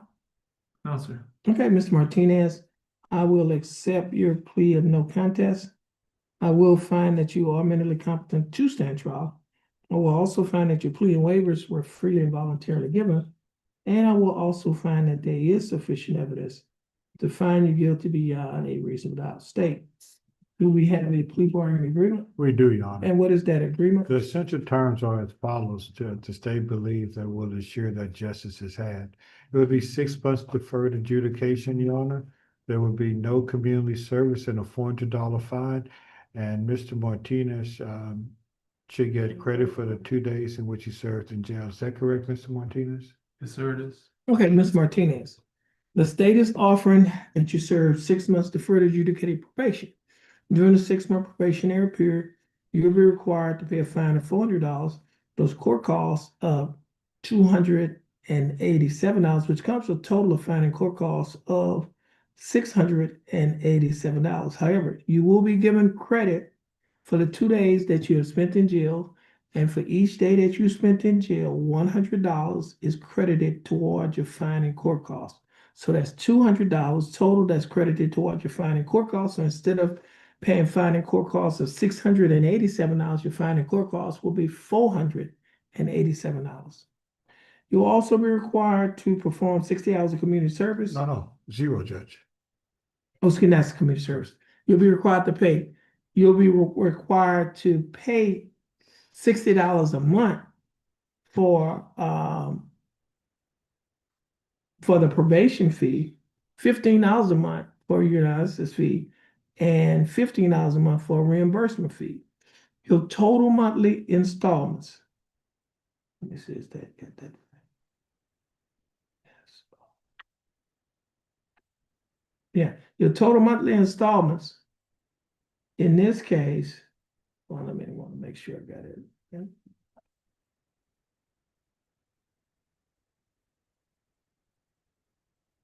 Okay, that's 952. Let's see. Yeah. Your total monthly installments in this case is $190 a month. Are you able to pay the $190 each month? Yes, sir. Okay. And you will not be required to perform any community service. The state is waiving of community service, and you'll be required to follow or adhere to the other standard terms and conditions of your probation. Now, Mr. Martinez, do you understand the state's offer? Yes, sir. And do you accept the state's offer? I do. Mr. Martinez, I'll follow the people in agreement that you have entered into with the state. Mr. Martinez, if you successfully complete this probationary period, this case will be dismissed. It will not result in a conviction on your record. And you may qualify for non-disclosure, whereby your record will be sealed to the general public. Mr. Martinez, do you understand the state's offer? Yes, sir. And do you accept the state's offer? I do. Okay, Mr. Martinez, I'll follow the plea bargain agreement that you have entered into with the state. Mr. Martinez, you'll stand next to our bailiff, follow her directions. Once you finish following her directions, you'll be free to go. And you have a blessed day. Likewise. Thank you all. Thank Yeah, you. Ms. Martinez. I'm going to be in recess for our trial. Starts at 1 o'clock.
Jefferson County Court Alabama number 2 is back in session. The court is in session in cause number 25 CCCR 0521. Case is styled the state of Texas versus Jill Renee Rios. Ms. Rios, is that your full name? Yes, sir. Ms. Rios, would you please raise your right hand? Yes, Ms. Rios, do you swear affirm to tell the truth, the whole truth, and nothing but the truth, so help you God? yes, sir. Ms. Rios, you may put your hand down. How are you doing, Ms. Rios? I'm doing fine, sir. Thank you for asking. How are you? I'm doing great. Thank you for asking. Ms. Rios, you're represented in your case by your attorney, Attorney Rife Kimler. Mr. Kimler, how are you doing? Well, thank you, Your Honor. That's good. State is represented in this case by Attorney Samuel Masradian. Mr. Masradian, how are you doing? Doing well, Judge. Thank you. And Attorney Fred Vernon. Attorney Vernon, how are you doing? I am well, Your Honor. That's good. Now, Ms. Rios, I have before me on my computer document that is titled Information. This information was filed by the Jefferson County District Attorney's Office. In this information, it alleges that you, Jill Renee Rios, on or about May 17th of 2024, while you were in Jefferson County, Texas, that you committed to Class B misdemeanor offense of driving while intoxicated while you were operating a motor vehicle in a public place. Ms. Rios, do you understand what you have been charged with? Yes, sir. To this charge, Ms. Rios, how do you plead? Guilty, not guilty, no contest? Guilty. Are you pleading guilty freely and voluntarily? Yes, sir. And are you pleading guilty because you're guilty? Sir. Are you pleading guilty because you're guilty? Yes, sir. Okay, Ms. Rios. I also have before me a document on my computer tablet. This document is titled Misdemeanor Plea Admonishment. This is also labeled as State's Exhibit Number 1. Yes. Do you recognize this document? Yes, sir. On page 2 of this same document, there are a set of initials on a line next to a box that's checked. Guilty. Did you place your initials JR on this document? Yes, sir, I did. On page 3 of the same document, there's a signature above the line that's titled Defendant. Is this your signature? Yes, sir. And on the next document, there's titled Trial Court Certification of Defendant's Right of Appeal. Do you recognize this document? Yes, sir. And is this your signature on the line that's titled Defendant? Yes, sir. At the top of this document, there are 2 boxes checked. The first box that's checked states that this is a plea bargain case and you have no right of appeal. Do you understand that statement? Yes, The sir. second box that's checked states that you're waiving your right to an appeal, which means you're giving up your right to an appeal. Do you understand that statement? Yes, sir. And I also have a document on paper that is titled Discovery Certification. Do you recognize this document? Yes, sir. And is this your signature on the line that's titled Defendant? Yes, sir. Ms. Rios, before you sign and initial all of these documents that I just showed you, did your attorney go over these documents with you? Yes, sir. Yes, sir. Did you understand everything that your attorney went over? Yes, sir. Is everything in these documents true and correct to the best of your knowledge? Yes, Your Honor. Ms. Rios, are you a citizen of the United States? Yes, sir. State offer States Exhibit 1, Your Honor. Without objection. No objection. State's Exhibit Number 1 will be admitted. Mr. Kimler, you advised and counseled Ms. Rios. Is there any evidence that she is currently mentally incompetent to stand trial? None I'm aware of, Your Honor. And Ms. Rios, your attorney, Mr. Kimler, has advised and counseled you. Are you satisfied with his representation? Yes, sir. Has he provided fully effective and competent legal representation? Yes, sir. Ms. Rios, I will accept your plea of guilty. I will find that you are mentally competent to stand trial. I will also find that your plea and waivers were freely and voluntarily given. And I will also find that there is sufficient evidence to find you guilty beyond a reasonable doubt. State, do we have a plea bargaining agreement? We do, Your Honor. And what is the agreement? There'll be confinement in the county jail for 100 days, probated for a period of 1 year. The state is waiving the fine in this case. There'll be 60 hours of community service, installation of an interlock device on any vehicle that Ms. Rios owns or operates, $750 in restitution payable to T.R. Allen with DWI standard terms and conditions. And court costs, is that correct? Yes, Your Honor. Okay. Now, Ms. Rios, the state is offering that you serve 100 days in the Jefferson County Jail, but you will not be required to serve any time in the Jefferson County Jail because you will be placed on probation for 1 year. And during the 1 year probationary period, you will be required, well, you will not be required to pay a fine because the state is waiving the fine in your case. You will be required to pay court costs of $392. You'll be required to pay a DWI conviction fine fee of $100. You'll be required to pay a probation fee of $60 a month, your analysis fee of $15 a month, reimbursement fee of $15. You'll be required to pay restitution in the amount of $750 to the complaining witness, Tiara Allen. You will also be required to pay Jefferson County DWI Education an initial evaluation fee of $125 on the day of the plea. Should a further evaluation be needed, you'll be required to pay an additional $50. Now, your total monthly installments, that is the total amount that you will be required to pay each month while you are on probation, is $196 a month. Will you be able to pay the $196 a month? No, That's no, good. I'm on disability. Could we get an affidavit? Okay, just hold on a minute. We're gonna get an affidavit for her to fill out, You gotta fill out your financial information. if she doesn't have one. Yes, Okay, we did fill out that first page.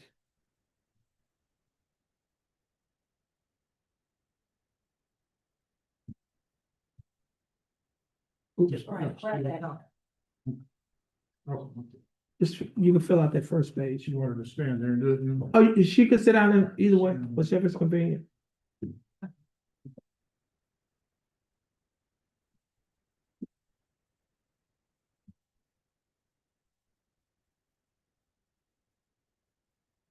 The bottom part. This is your income, and this is your expenses. It's rate, so basically your income is gonna be what you get on disability. So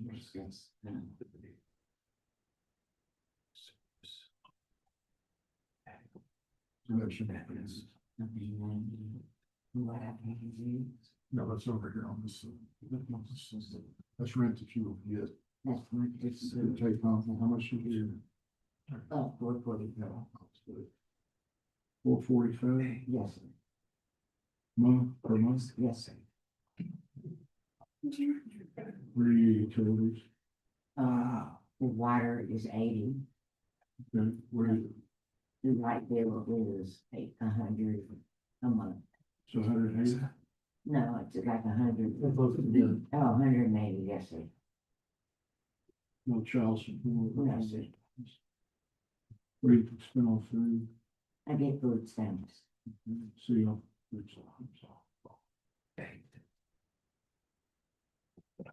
transportation costs. I pay insurance, 161.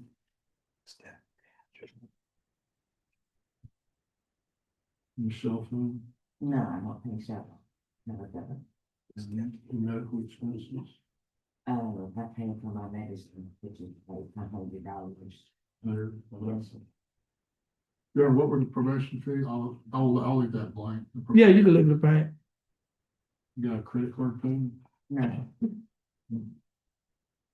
Mr. Kimberly, if you know those boxes at the top, it asks whether or not you get SSI. Okay. Well, yeah, if she's gets any one of those, she's automatically, Well, she gets SSI. so she's declared to be indigent. Okay. So, I mean, you can finish it, but it's gonna get the same result. Well, all right, sorry, so this. Okay, that's fine.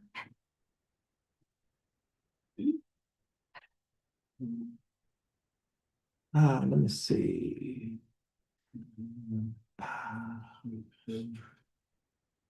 All right, so it looks like you got. 786. Okay. This is, Instance. and you're not employed. No, And are you single or older from? widow. Would. No.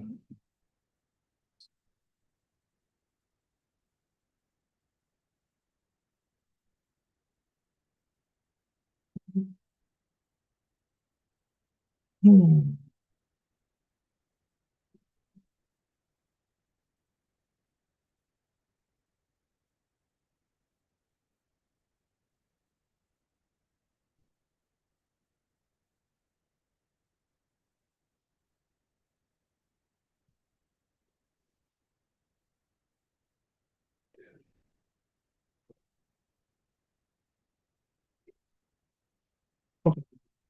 So I should have included the food stamp benefits in the Yeah, income that, side, shouldn't I?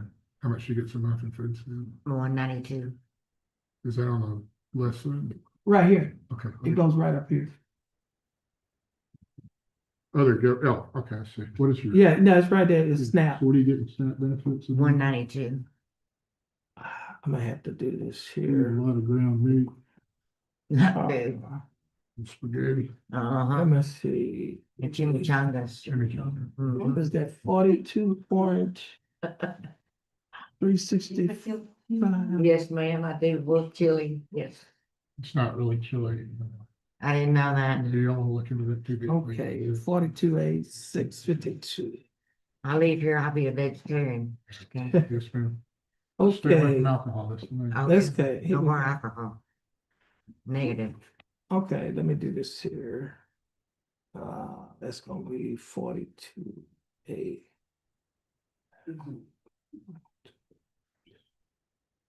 42.8, I also like hamburgers. 652. Okay, not the way that. TCCP.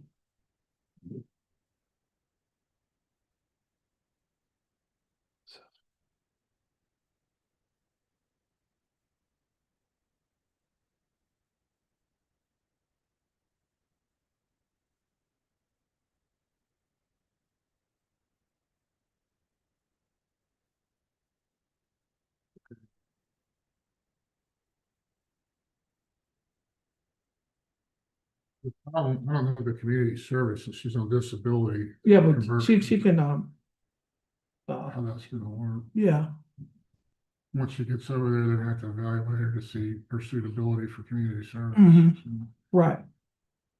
Right, and then, but there's some adjustments that can be made. Okay, let's do this.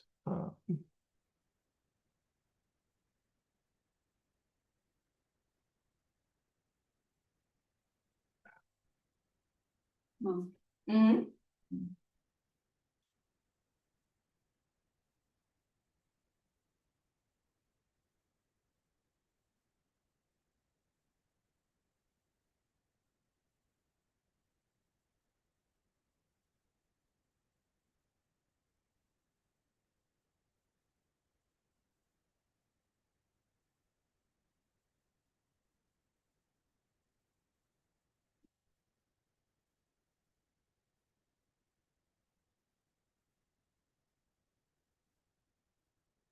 Okay. Okay, now, Ms. Rios, Yes. I have before me a document that is titled Affidavit of Indigence. Do you recognize this document? Yes, sir. And is this your, and is everything on this document true and correct to the best of your knowledge? Yes, sir. Okay, Ms. Rios, the court is going to find that you're indigent. And based on the finding of indigency, in this case, you will be required to pay restitution in this amount of $750 to Tiara Allen. You will not be required to pay a fine because the fine has been waived. The court cost in this case is $392 that will be converted to 31 hours of community service pursuant to Article 42.15 of the Texas Code of Criminal Procedure. The probation fee in this case will be waived pursuant to Article 42A.652 because the court has determined that payment of the probation fee would cause you to have a significant financial hardship. Again, that's pursuant to Article 42A.652. You will be required to pay your analysis fee of $15 a month. The reimbursement fee in this case of $15 will be waived pursuant to Article 102.018 of the Texas Code of Criminal Procedure. You will be required to pay the $100 conviction fine fee. And so you also required to pay Jefferson County DW Education an initial evaluation fee of $125 on the day of plea. Should a further evaluation be needed, you'll be required to pay an additional $50. Now, your total monthly installments, that is the total amount that you will be required to pay in this case, is $94 a month. Yes, sir. Okay, would you be able to pay the $94 each month? Yes, sir. Okay. You will also be required to perform 60 hours of community service. That 60 hours of community service will be in addition to the 31 hours of community service that was converted from the court costs. Yes. So it comes to a total of 91 hours of community service. You'll also be required to install an interlock device on any vehicle that you own and operate, attend and complete their education class, have an alcohol assessment, adhere to the other standard terms and conditions of this probation. Ms. Rios, do you understand the state's offer? Yes, sir. And do you think the state's offer and the court's findings are fair and just? Yes, sir. And do you accept the state's offer? Yes, Your Okay, Honor. Ms. Rios, I'll follow the plea bargaining agreement with the court's findings that you have made in this case. Now, Ms. Rios, our court coordinator has to redo the paperwork. We're going to take a few minutes to redo the paperwork so you can have a seat. And once she redo the paperwork, you'll follow the directions of the bailiff. Once you finish following the directions of the bailiff, you'll be free to go. And you have a blessed day Thank you, Your Honor. as well. And you can have a seat. Can I excuse you? Honor? Yes, you excuse Mr. Kimler. And prosecutor, you also excuse. Okay, now, ladies and gentlemen of the jury, that was the case that was set for trial this afternoon. And so the defense and the state entered into a plea bargain agreement. And so since they entered into a plea bargain agreement, we wanted to give you opportunity to observe plea bargain agreement. Now, I know some of you may be disappointed that you didn't get a chance to serve as a juror in this case, but believe it or not, most cases that are disposed through plea bargain agreement. And so, again, I think as I mentioned to the other members of the panel, no, I didn't mention it to them yet. Okay, let me mention this to you. It is not unusual for cases to end in plea bargain agreements. I tell people this all the time, that the defendant has a right to have a trial by jury. And normally, a lot of times before they get to the point of deciding whether or not they would like to have a trial by jury, the state as well as the defense negotiate. The state usually make an offer. The defendant can accept or reject that offer. Sometimes some defendants decide that they will reject the offer because they believe one or two things is going to happen. Sometimes they believe witnesses are not going to show up, or sometimes they believe the jury is not going to show up. But on days like today, when witnesses and jurors show up, it is not uncommon for people to have a change of heart. Sometimes individuals say, you know what, that offer that the state made to me a few months ago, it looks pretty good right now. And it's because of members like you from our community who come down to the courthouse to serve as jurors in this case.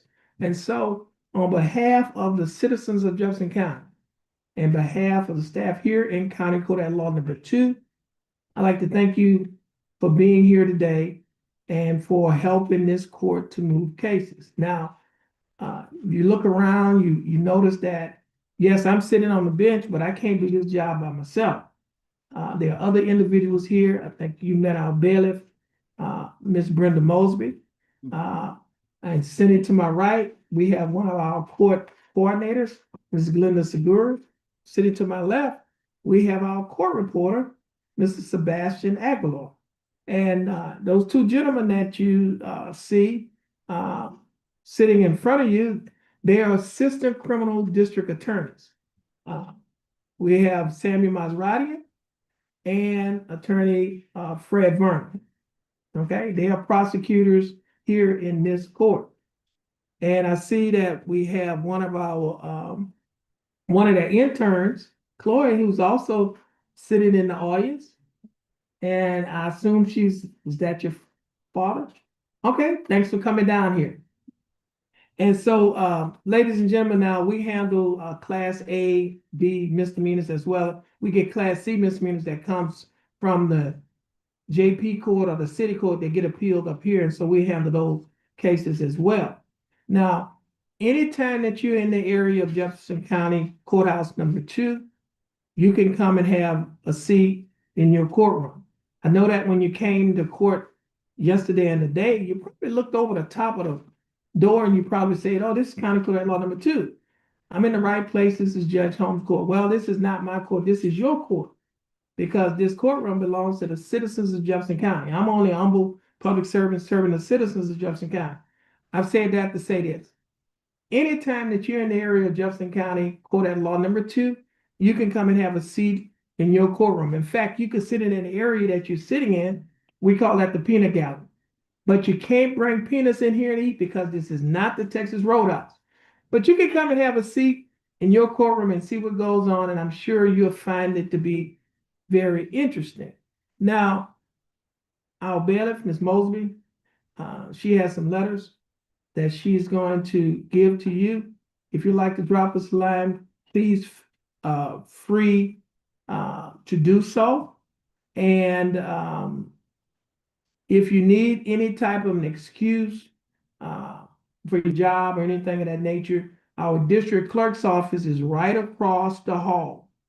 You can go over to the district clerk's office and they can give you what you need, and you will be compensated for your 2 days that you have been here. So again, before I let you go, I usually shake jurors' hands, but that was pre-COVID. But we still have COVID in our community. And so I would like to give you what I call an air handshake. So on behalf of the citizens here in Jefferson County, behalf of the staff in County Court at Law number 2, thank you for coming. Each and every one of you have a blessed day. You're free to go.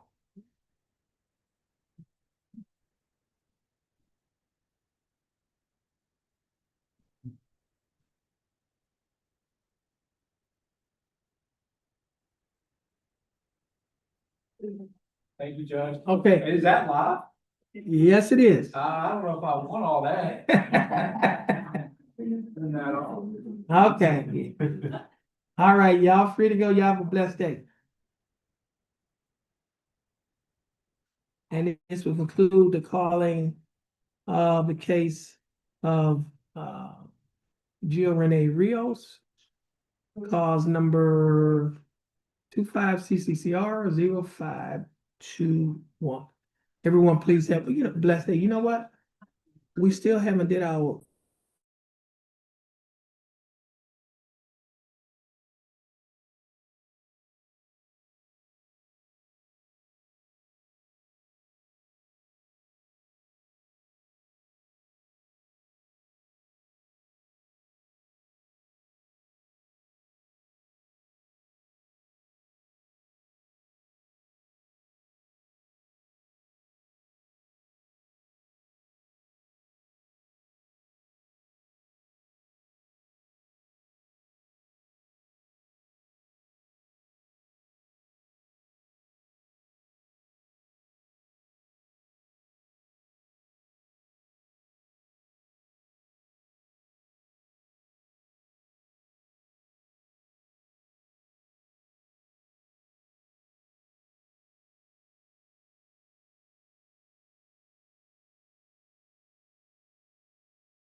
Jefferson County Court at Law number 2 is back in session. Court in session with its initial appearance docket, which is the on today's date, July 7th, 2026. First case is style the state of Texas versus Edwin Alexander Abundis. Edwin Abundis was scheduled to be in court this morning at 9 a.m. At or about 9 a.m. The court's bailiff called the name of Edwin Abundis at the courthouse door. Edwin Abundis did not answer. Edwin Abundis has not appeared since the court has been in session. The time now is 2:04 p.m. on today's date of July 7th, 2026. Ms. Bailiff, would you please call the name of Edwin Abundis at the courthouse door? Edward or Edwin? Edwin.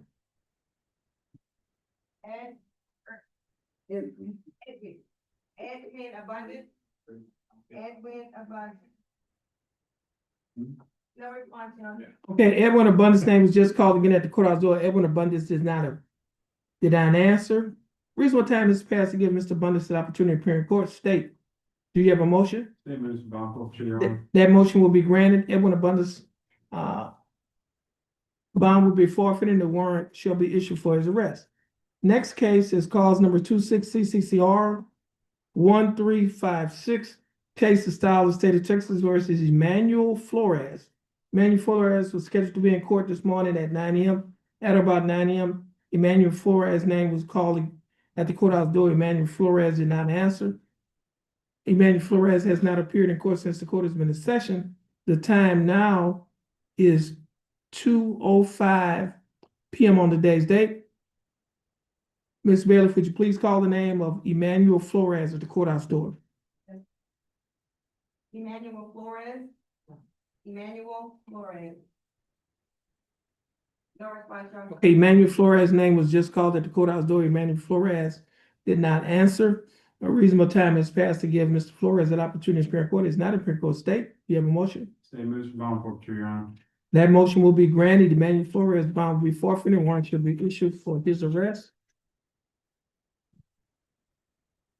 Next case is cause number 26CCCR 0914. Case is style of state of Texas versus Milder Jesus Lopez Escobar.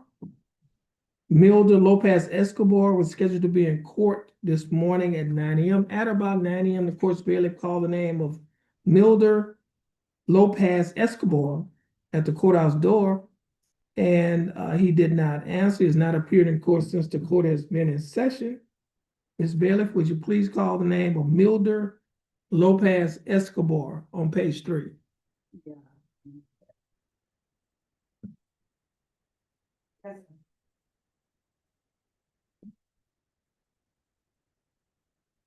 Milder Jesus Lopez Escobar. Milder Jesus Lopez Escobar. No response, Your Honor. Hey, Milder Jesus Lopez Escobar. Name was just called again at the courthouse door. He did not answer. A reasonable time has passed to give Mr. Lopez Escobar an opportunity to appear in court. It's not appear in court. State, you have a motion. State moves bond forfeiture, Your Honor. That motion will be granted.